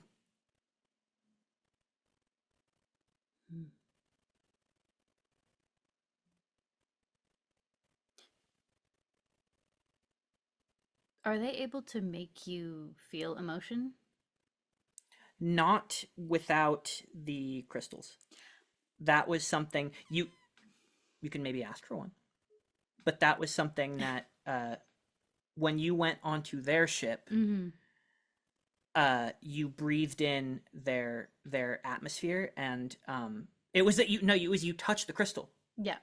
That's what it was, because when there was one on your ship, you touched it, and it made you have like a weird vision. Yeah. Mm-hmm. So if you touch the crystal, you can communicate that way. Would I know if Octavius has a crystal? Just on them? Not necessarily. Not on them, but in their quarters or anything. In general, again, with your memory recall, like inventory of stuff being brought aboard, then yes. Okay, I will ask for that then, to be brought in. So as it takes a minute for that to be brought in, and it took some time for you to get up there. I'm going to ask what you're doing on the surface. I would suggest we investigate if it's not too sacrilegious, investigating the fracture itself, since it seems like either the fungus is growing out of it or it's growing into it. Mm-hmm. Something might be down there. Yeah, I agree. Sure. How are you going about this? You're just going up to it and like looking down to see if you see anything? At first, and then maybe Venture down. climbing down into it itself. Yeah. Okay. So would you like to make a roll to see what you see without going in before you commit to going in? Yeah. Okay. Yeah. So then go ahead and make a resolve roll. Resolve. DC 9. Can I add my mechanology to this, or? If that's what you're looking for, if you're looking for the pattern of the mushrooms, then yes. Yeah. Yeah. Don't you fuck me, Kit Dice. Ooh. Oh, I can. All right, cool. Awesome. Man, I love star points. What do minor injuries do again? You just tally them up until Okay. you have to start taking more severe ones, and then eventually you'll be in danger. Yeah. Yeah. Dead. Okay. But it doesn't like add some sort of No, detriment. it's to not. the It's roll. not creating a detriment. No, the detriment is that the more you get, the closer you are getting to dying. Trauma from the alien game. Yeah. So real. Okay. 11. 9. Okay. So both of you are right on the button, not exceeding it in a meaningful way. So what you see, you do see that the pattern is very clearly like from the direction you came from, the mushrooms or the fungus is like growing and spreading at intervals, like every few miles. Like these things traveled a bit and then set up shop there, and then traveled a bit and set up shop there, right? And they've ended up here. It looks like this is kind of the heart of the civilization of this planet, right? They were, as you've now been told, on either sides of this is like a border. So these things, technically, by virtue of if they were starting in the most irradiated places, this is the last place they've ended up. And as you look down, what you clearly see is that they haven't crested deep down into the canyon. You do see that there is some fungal growth along the wall, like right along the corner. But in terms of like, there's nowhere beneath that for the little crystals to end up. So just looking with your eyes, that seems to be like the farthest point that they have been willing to grow. Yeah. Because like these mushrooms aren't growing necessarily toward a strong source of radiation, right? The radiation is coming from the opposite direction. So that if anything, the mushrooms are growing the other way. Yeah. They're growing back toward you. But they're only growing here because of these creatures that have like excreted and made them be here, you know? I am curious as to whether there's anything in the canyon on the bottom, but I don't think we necessarily have time to investigate that.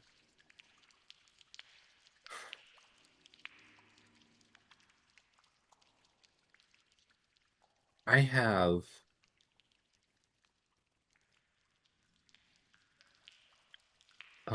do we so I think Rudy is next gonna take like it's gonna start like a small fire because there's like grass and is there anything like trees around?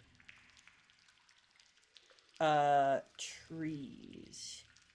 You know, I anything would that say could this is a bit deserty, so there's not really trees. You might see Deserty. something that looks kind of like a cactus. Cactus. But... And they aren't interested in the cacti? Ooh, good question. That is a good question. Doesn't seem like it. If you aim the scanner toward the cacti, you see no... Yeah, they're not even messing with it. What do fungi and organics have in common that cacti do not? Water. Water. Well, I mean, cacti have water. They store it in. Yeah, they have moisture. Yeah. Maybe if it was only... That's the inference you can make. If it was only about absorbing the moisture and nutrients from the moisture and from the planet, they would go after the cacti as a very obvious source. Maybe they're carnivorous? I don't know. Like maybe these fungi are like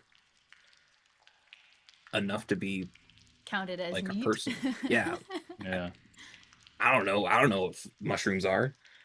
Does anyone know what mushrooms are? I do kind of feel like we're D&D players trying to get through a door. Like there's an obvious thing we're missing that we're just not getting. I know. I'm Because my plan was to set one of these things on fire and just see what happens. surely you have like some kind of fire making device. I can do that, but I don't know if I wanted to be that aggressive or if I wanted to be like, look, I know how to do this peacefully. When I said fire making device, I was imagining like a lighter. Are you referring to like a flamethrower? I do have a couple of like thermite grenades, but I do also have something like that. That's not what I meant. I'll like light a match and like hold it underneath one of these things to see what happens. Okay. You light a match under it. I'm gonna It need explodes. you It to kills me. make a resolve check. Fuck. Can I also make a resolve check as I'm looking as well? Are Or is this you just- are you holding a? This is reacting to something that's happening to Rudy. Oh, This okay. is like a save. This is Oh. a save, yeah. Never mind then. So Lovely. the DC is gonna be 10. I'll spend a star point to explode that. Okay. Oh, hell yeah. Hell yeah, Busty. You said... Busty? You said that's a 10, right? Mhm. 18, so 1 over. So you go to light a fire under one of the creatures. It leaps onto you What? and clamps on hard. Fuck. You see also 3 others that were on on this particular mushroom with it. 2 of them jump ship as well and go to essentially are trying to attack you. You do not feel the effects of it immediately because of your great success on that. And I will also roll in an inference as well because you succeeded so well. They clearly respond to being threatened. They got hands. If I set myself on fire... I'll... Hey, first officer. So... Did a little test down here. Figured out that they don't like being set on fire. I don't know if that will be helpful, but they responded to a threat to their being. I got a couple more on me, but I'll survive. I have a question. Did you just light the fire near them, or did you set the patch of fungus on fire? Just like under one of them, not the fungus itself. Okay. So does it see the fungus as a threat, maybe? I think it sees the fire as a threat. Well, think they yes, don't yes. like That fire. was clear. I'm just trying to think of why they're here in the first place. Trying to answer that question. Mm-hmm. So, you're with other scientists here, and they have been working on this as well, and they are looking at their scans, and Dr. Norelios approaches you, Ruiso, and says, I have been trying to make sense of these greater scans that your devices are capable of, really trying to get a good look at these creatures. Their biology is unique and strange, but I do wonder what you make of these specific signatures here. Begins to point out some specific readings. I'm gonna have you make a brains roll. Unmodified, because there's no context other than I think you're looking at biology, so I Okay. guess that's still a factor. And let's call it a 13.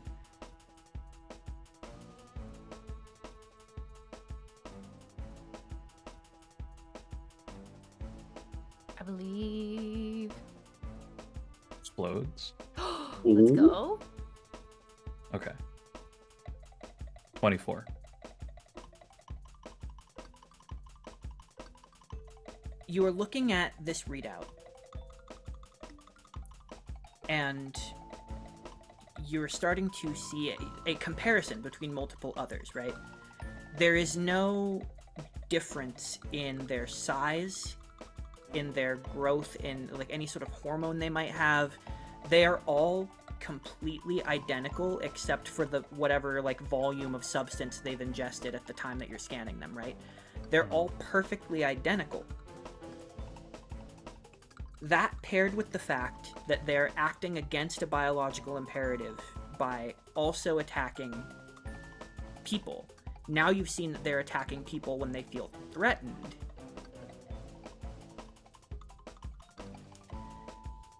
this perfect uniformity catches your attention. And you start looking for signs of growth and change. You can clock within the organs of a creature that you scan, right? You can see its growth patterns, trace it backwards to its youth, right? Kind of reverse engineer its growth cycle. It is too perfect, and it does not show any signs of like being a baby that then grows up. You are now 100% certain with all of this information, this thing was bioengineered. This is not a natural creature. It is programmed specifically to do something. And on that note, we crest another half hour, and your safe window that you have bought yourself is up, as the doctor confirms for you that the ones that you shocked are coming out of their Tun State and continuing to feed on you. Back up to the Mariposa. What do you say? Do I have to be touching the crystal too? Or you just have to have touched it, and then it okay. affects you so for a short period. I will touch it, and then I will hand it to Octavius.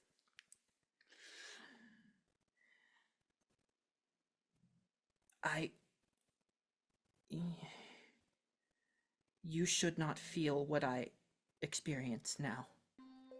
I would like to.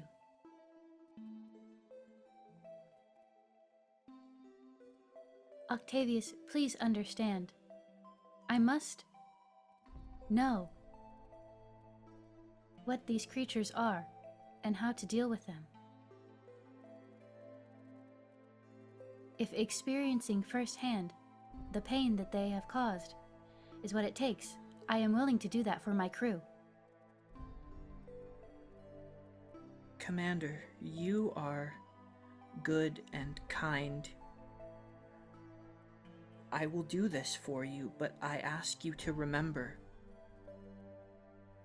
Remember our lesson. Time is an emotion. For us, gestures to themselves, to remember that which is rooted deeply inside of us is to relive it.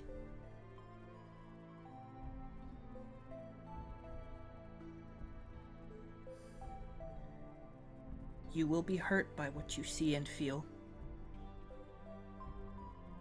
But if it is the only way to make you understand,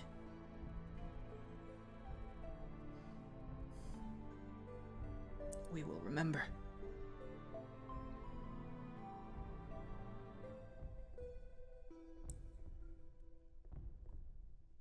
Sorry, guys. Constant thoughtful actions is not being thoughtful right now. Being an officer comes first right now. They reach out and grasp the crystal while it's still in your hand.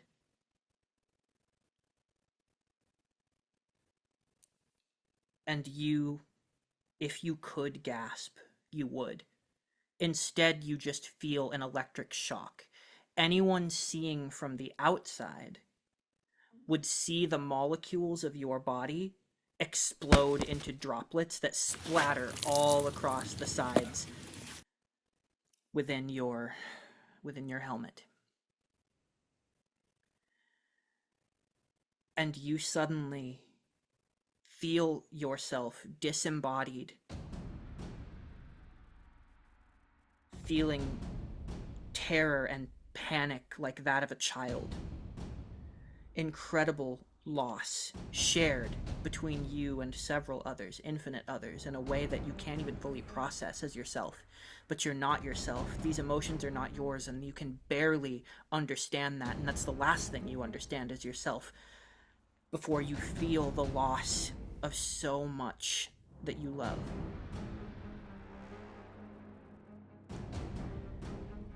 You stand on the surface of a beautiful world, crystals all around you, shattering under heavy fire, as a terrible, segmented black shadow-like ship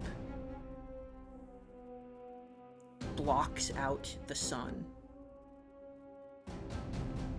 raining hell down onto these people. You watch them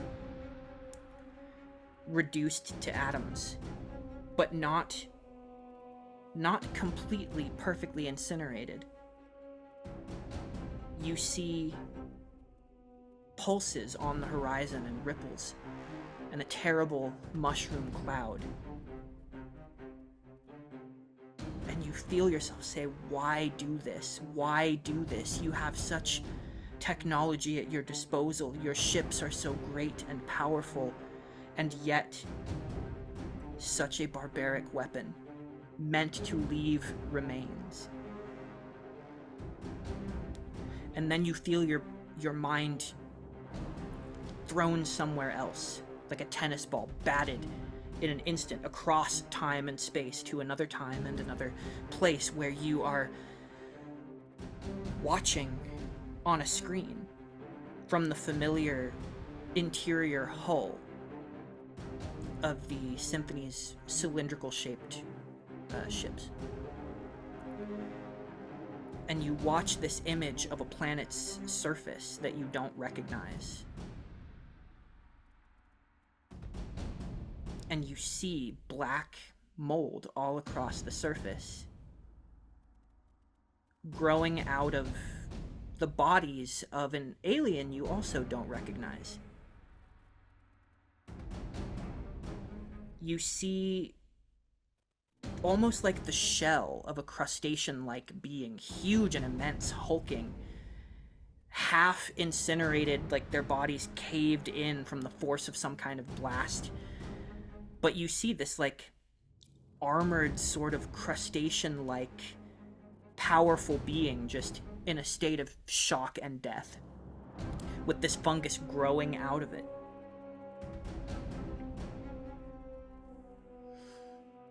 And you see a blown up sort of molecular scan of this tiny little creature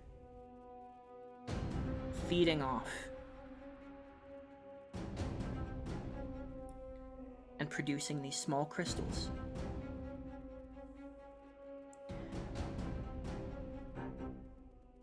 The final image that you see as you're sent to another time and place again is this dark, dungeon-like metal furnace of a place. You see shadows in the distance, but you can't make out their shape or form or who they are or what they're doing. You only see this vast cylinder where they are throwing these small crystals inside what is presumably their warp generator. And you come out of it and you feel the droplets raining down back into their form, but you are still electrified a bit. You keep jolting and having these small little seizures, splashing.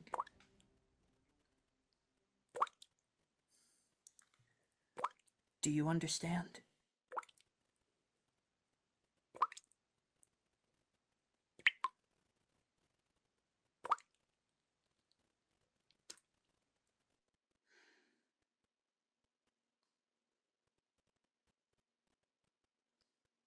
How do we stop it? We have already stopped them. Those who we must forget took much from us, from others. If you must know of them, there are those who you will meet soon who can tell you. The Grail, the Hapir, the Lyrathan, all can tell you the story, for it took all of us together to drive away those we must forget.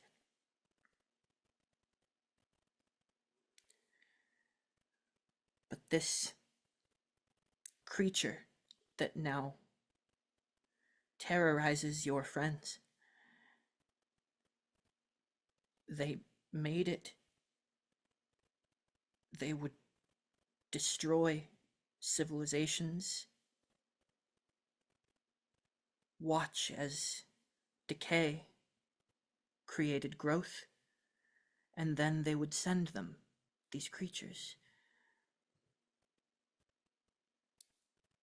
to feed off of that which drinks radiation,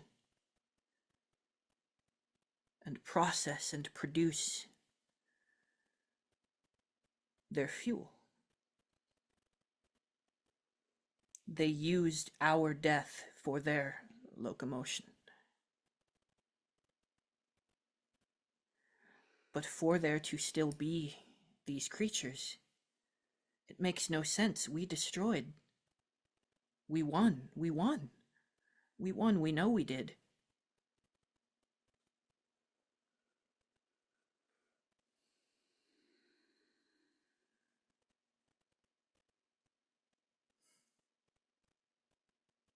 Apologies. I meant, how do we stop these creatures?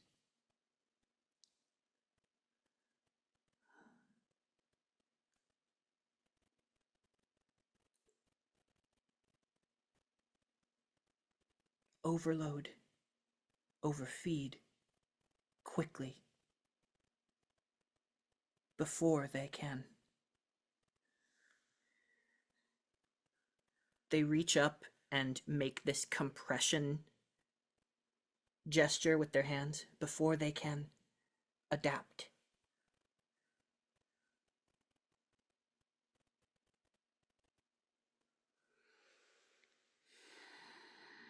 In their hardened state, they can travel, penetrate the heat of an atmosphere, drink forever. They cannot be killed in this state. Not that we know of.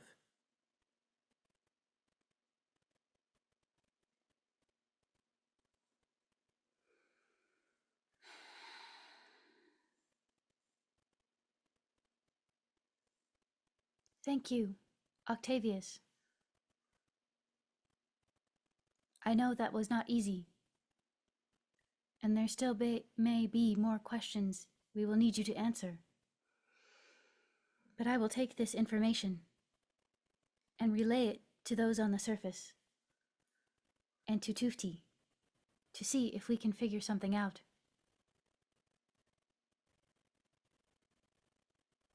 Commander, you are good and kind.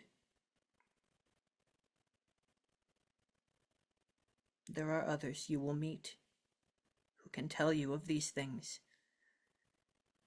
I will not remember again. Understood.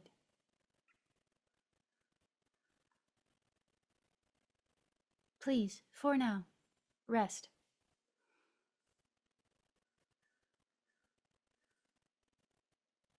I am grateful for what you have done, and I am sorry that it came to this. They fully pass out. The strain of this. Nurse Nava comes in and checks vitals. They're going to be okay. I will take good care of them. You did the right thing, Commander. Forgive me if I speak out of turn. No, you are correct.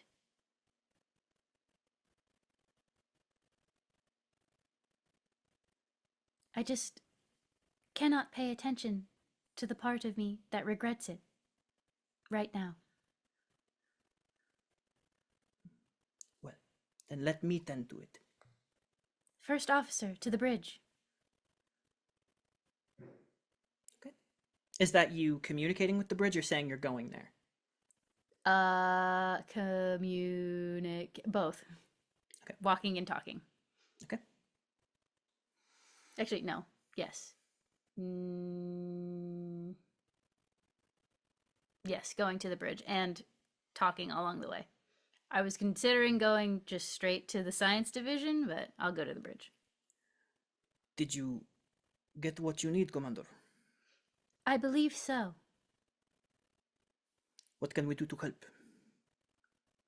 And then I will just relay everything second by second that happened. All of the way through. Overload, adapt, the history, everything. I see.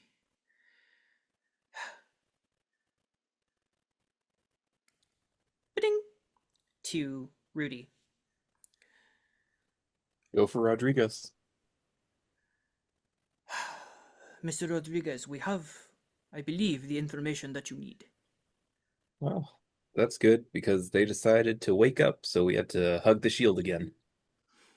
The creatures, they enter a state where they solidify.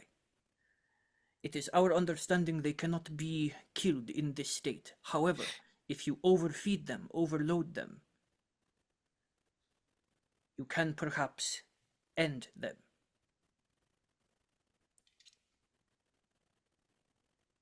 I'm getting two very different ideas from that definition. Are you saying that I should go swim in a radioactive lake, or? No, Lieutenant, I am not. All right, good. Commander, it was you who shared this experience. Perhaps you should be the one to explain. I was trying to avoid this because I don't know. Asteria does not know. My understanding is that it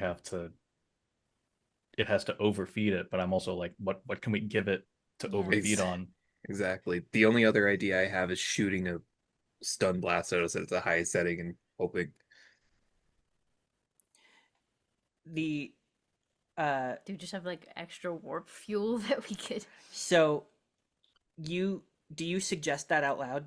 By the way, where like your ideas of like shooting them, basically. I was talking about shooting me, but sure. Yeah, I'll throw everything at the kitchen wall. I'm not scared of sounding dumb. Kelzar walks up, and you see that. Yeah. Okay. He's going to reach into his bandolier and produce this very small, what appears to be some kind of gun. Like he holds it in his hand. It almost is like the shape of a little apple core. And he holds it, and he points it at one of the mushrooms. He goes,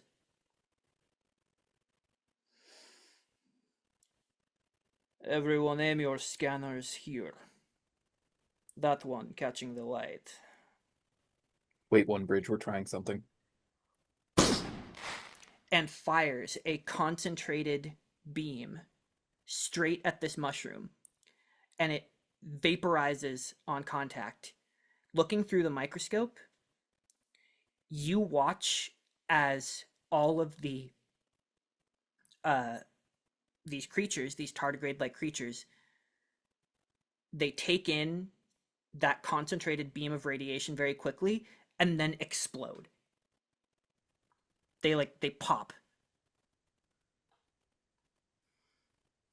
Well, That is what overcharge means. How do we overcharge ourselves and not get popped like the fungus? I think we just have to remove the little guys from ourselves so that they go onto the fungus and then we shoot the fungus. Well, he'll dig into his tool bag. There's also the chance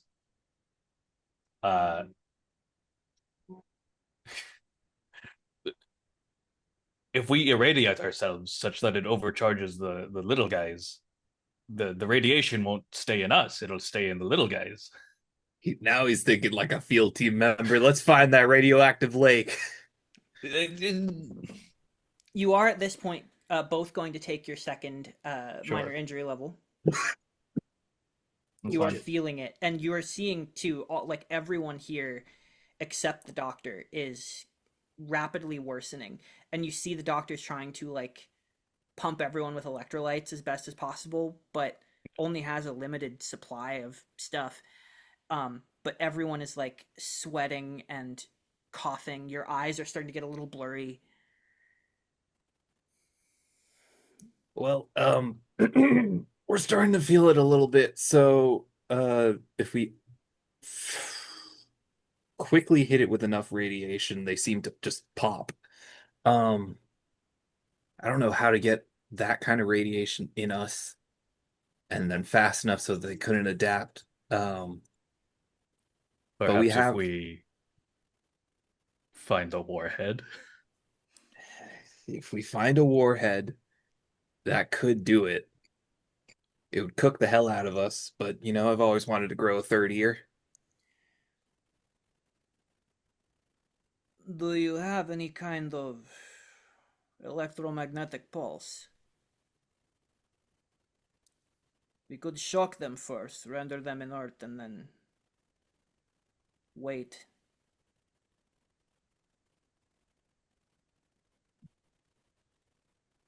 We I'll just take out one of like the little blasters that we have and set it to the lowest setting. Who wants to shoot me?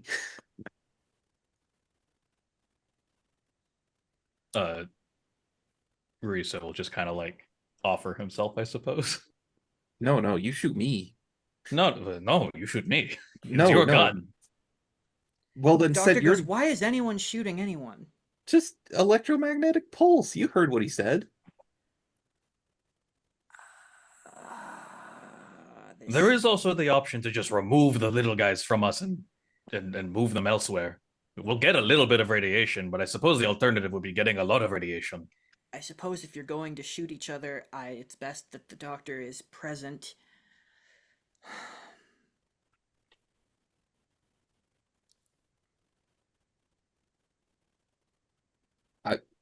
I mean, I could just he'll just wheel it around on himself and just shoot himself. on a low setting? Yeah, on the stun setting. I'm Okay. so sorry. So you shoot on the stun setting. Are you doing like a wide beam setting or are you shooting like a specific spot? Yeah, just a wide beam setting. Okay. So it's like a little sort of patch of maybe like 4 of them. And you hit them with this wide beam lowest setting enough to stun yourself. Go ahead and make a resolve check really quick for yourself. Avoid getting stunned. The little guys apparently sucked out all our brain cells too. That's going to be a DC 7 to not fully stun yourself into unconsciousness. I can't believe. Ooh, shit. Do I have... Is the weapons guy assisting me in this? Mr. Weapons Priest? In just resisting being stunned? To tell me, you know, how to... your own constitution. How to do it, how to take it. Alright, that's a 2. Oh my and god. a star point. So, Rudy, you feel your arm go numb, and also you're shooting yourself with a wide beam that's meant to affect multiple people, hitting only yourself point blank. So 2 things happen. The first thing is that you feel a shock run through your entire body as you are rendered unconscious. And you fall forward face down into the sand as the doctor immediately comes over and turns you over onto your side. So dumb.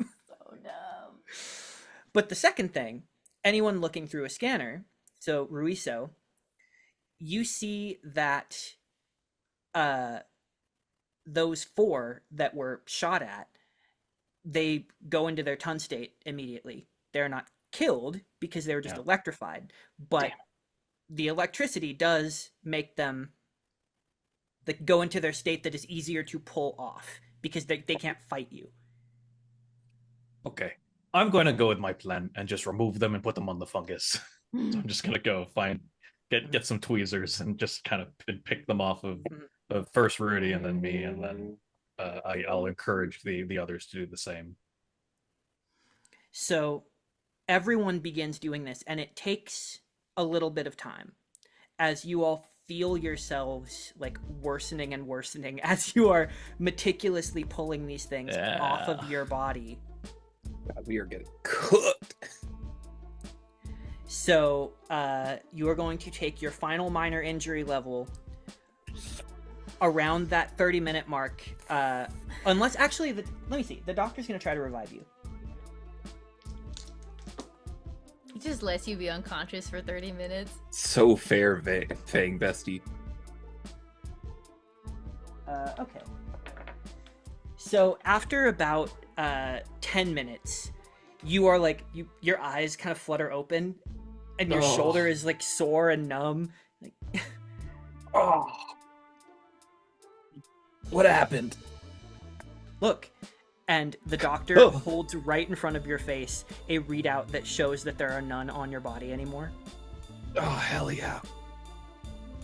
Can we So go home? you go through this process of like stunning them, electrifying them, pulling them off of yourselves.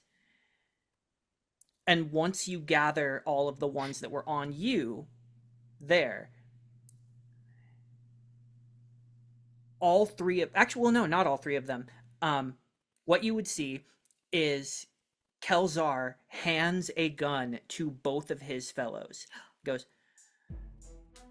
I give you my blessing to enact this moment of violence. Do not let it creep into your soul. In this moment, together, united,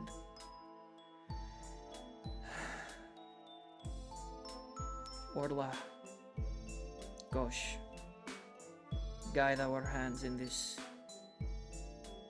All three of them just just like unload on this pile of like things you can't see.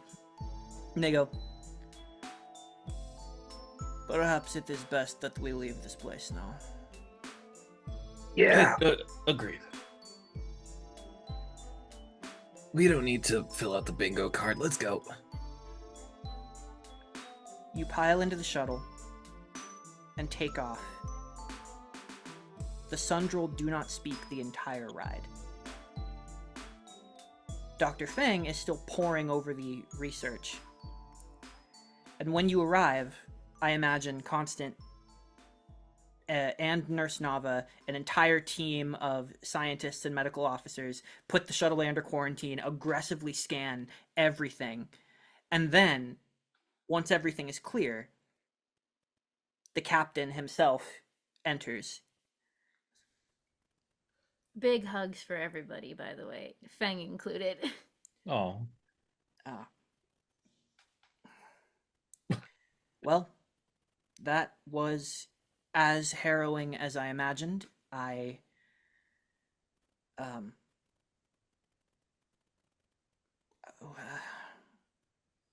captain puts a hand, like hover hands, but doesn't actually touch them, and goes, "It's okay, Doctor. Perhaps we shall take a small respite and convene in one of our meeting rooms. It seems we have much to discuss." Dr. Norelios goes, "I agree with your assessment, Captain, but we thank you for your aid nevertheless." I'm going to say there is about a 20-minute rest period for you to gather yourselves. The nurse sort of checks you all over. Hooks you up to IVs. Yes. Yep. Central line. Actually, that's a great point. You're kind of messed up. Let's give it more of an hour then. And you can erase your injury levels. The doctor takes care of you very well, and Nurse Nava knows her craft. And at one point, CTA, you come in to check. And the doctor says, "Commander, can I speak to you in private for a moment?" Of course. Brings you into their like perfectly organized office. Closes the door and goes, I apologize for the hug earlier. My emotions got the better of me. "No, it's fine for yeah, normally I would like well, there's a very short list of people who I'm comfortable enough with to not need to ask, and that in that moment I would rather that you had, but I also realized that you're on the list, so it's okay. But I just... I know that I was not particularly in danger here. That's part of why I transcended in the first place. To be immune to disease is excellent. That is a powerful motivator. It is pretty nice. However, I know I come off cold to people, but I take on feelings very easily. I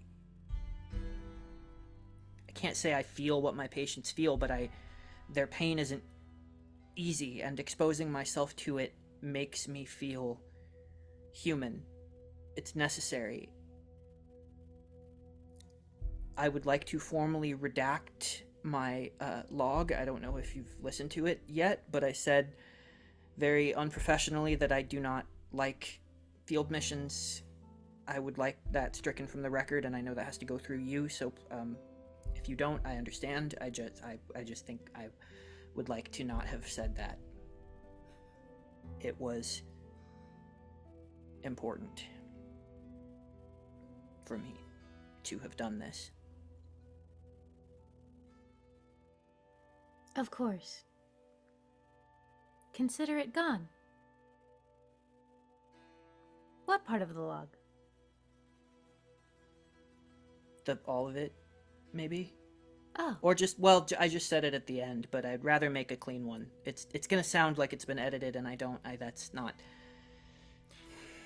What do you mean? You have not made a log today. The water sloshes very playfully. Thank you, sir. Oh. I look forward to working on our project more in the future. Yes, prepare for me to be very annoying with the amount of questions I will be asking you. I respectfully prepare to be wrong. It's easy to annoy me, but not like that.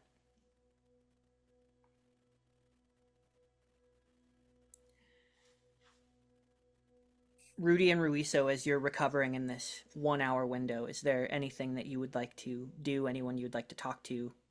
Are the Sundrel also recovering Yes. with us? Yes. Okay.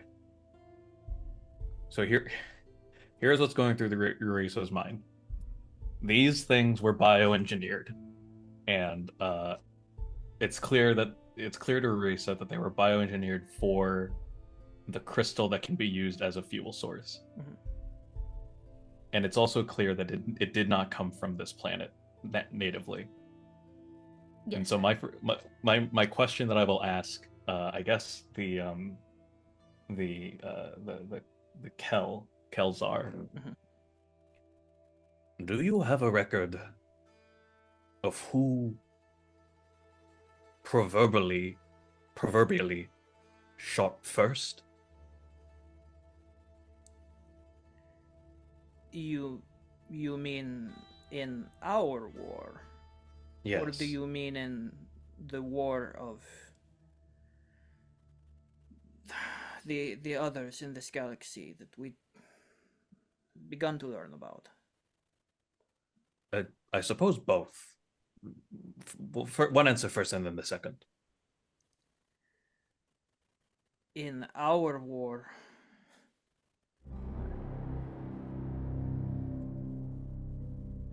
frankly, we do not remember. We have made a great effort to try and forget.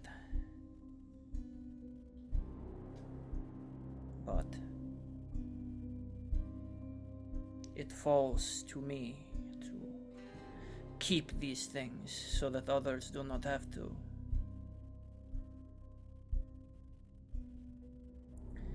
Who shot first?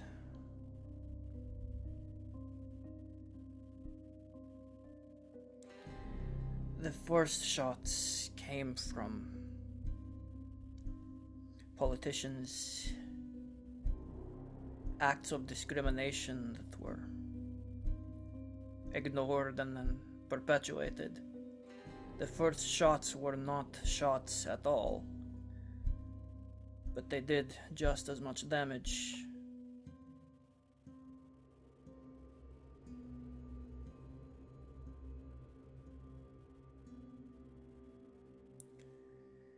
I would venture the first actual physical shots were shared.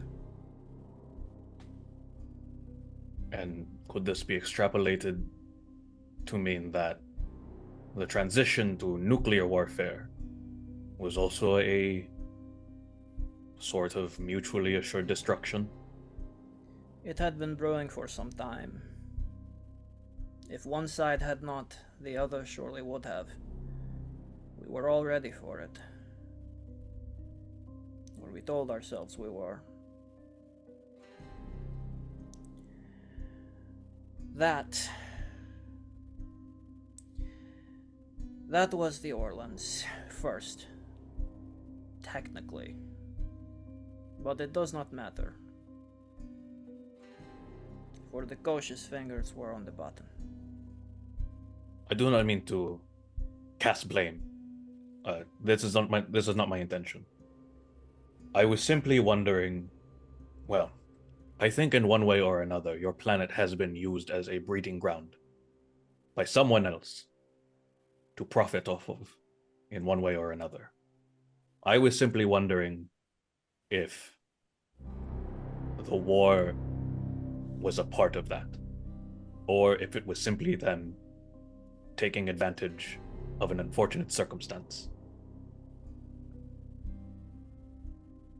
Perhaps. However, we never saw these creatures coming. These people, these ancient conquerors. Their means of sending these creatures out. We do not understand it. It is possible we may never get our home back with these things on the surface. Perhaps they will complete their work and we can just clear the crystals away. Perhaps someone will come for them. Perhaps we will take matters into our own hands and use the information you have helped us gather to clear them from our world ourselves. But in any case, this is the strongest motivation we have ever had to truly engage with our galactic neighbors. It seems it is time for us to learn of their war, and perhaps you as well. It seems to be that way. One way or another, we all seem to find conflicts, don't we?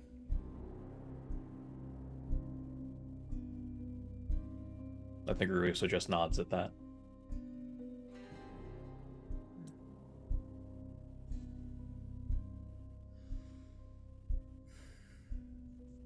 It is more important that we find our way forward.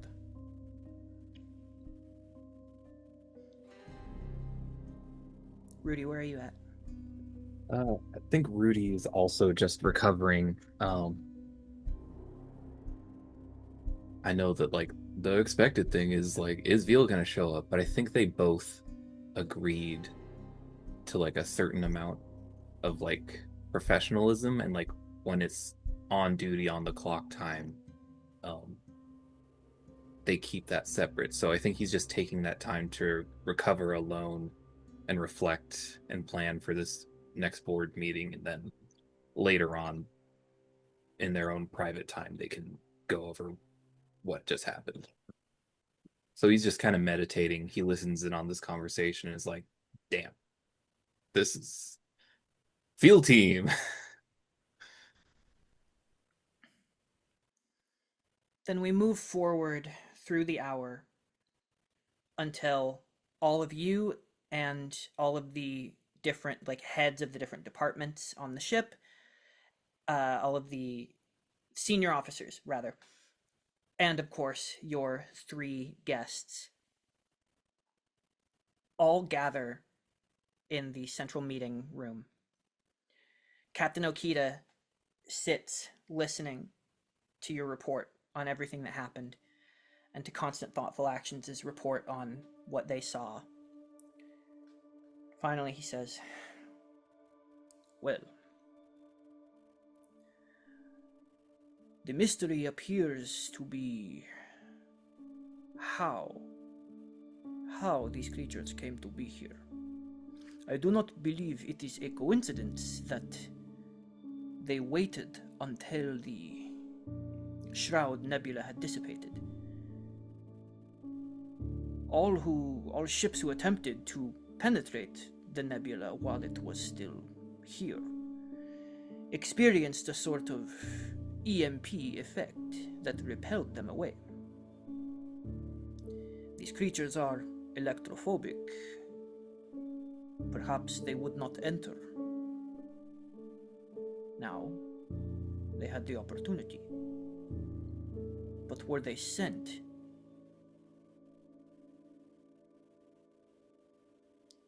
Or were they simply overlooked from the previous conflict? Adrift, undetectable?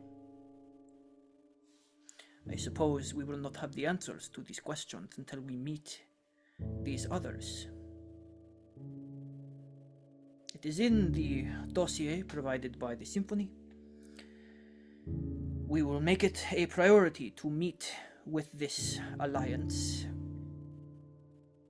The Grail, the Khapir, and the Lyrithin, I believe, were the names. Correct. We have information about all of them, provided, of course, by the Symphony. It will be the responsibility of all to familiarize yourselves with them.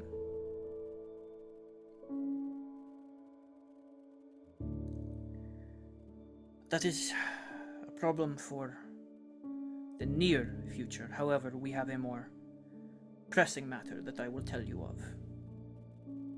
However, this matter does not concern our friends. I do apologize that we could not do more for your planet. Dr. Neuralius goes, "Nonsense, Captain. You have given us more than we could have asked for. Besides, not long ago we believed it would be generations before we could return to our native soil. Now we have hope and knowledge. In our experience, those two things are a winning combination.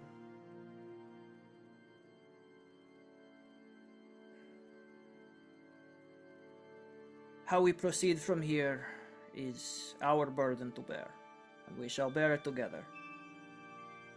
And you shall know it as we do. For now we will depart, and thank you for your hospitality." The three of them stand and bow together to all of you.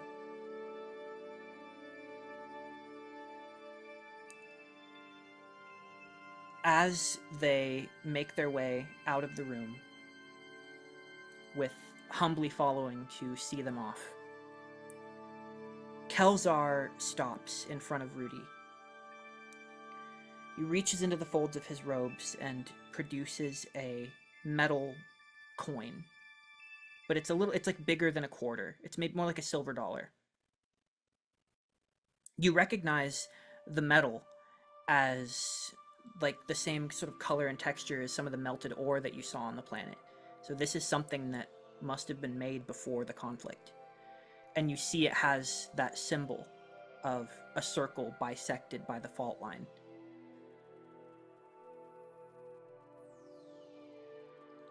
He hands it to you. Closes your fist around it.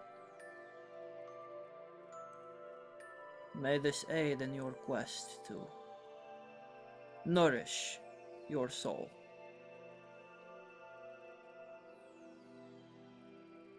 Thank you.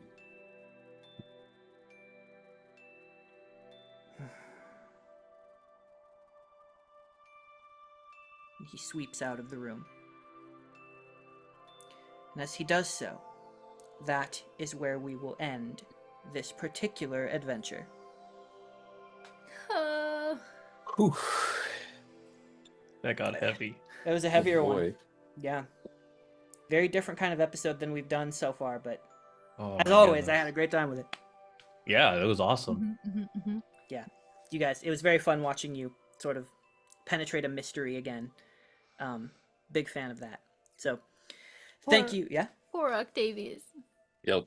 I know. Damn. Yeah. I feel so bad. Yeah, Octavius went through it. But perhaps a seed of world building for future arcs that will have to be unraveled. The mystery of the tardigrades, engineered by those who must be forgotten. We would However, never set up plot threads. you are left with 3 interesting new names, 3 new alien cultures for you to encounter as the Mariposa pushes deeper into the unveiled galaxy. So, until next time, keep it cosmic. Farewell.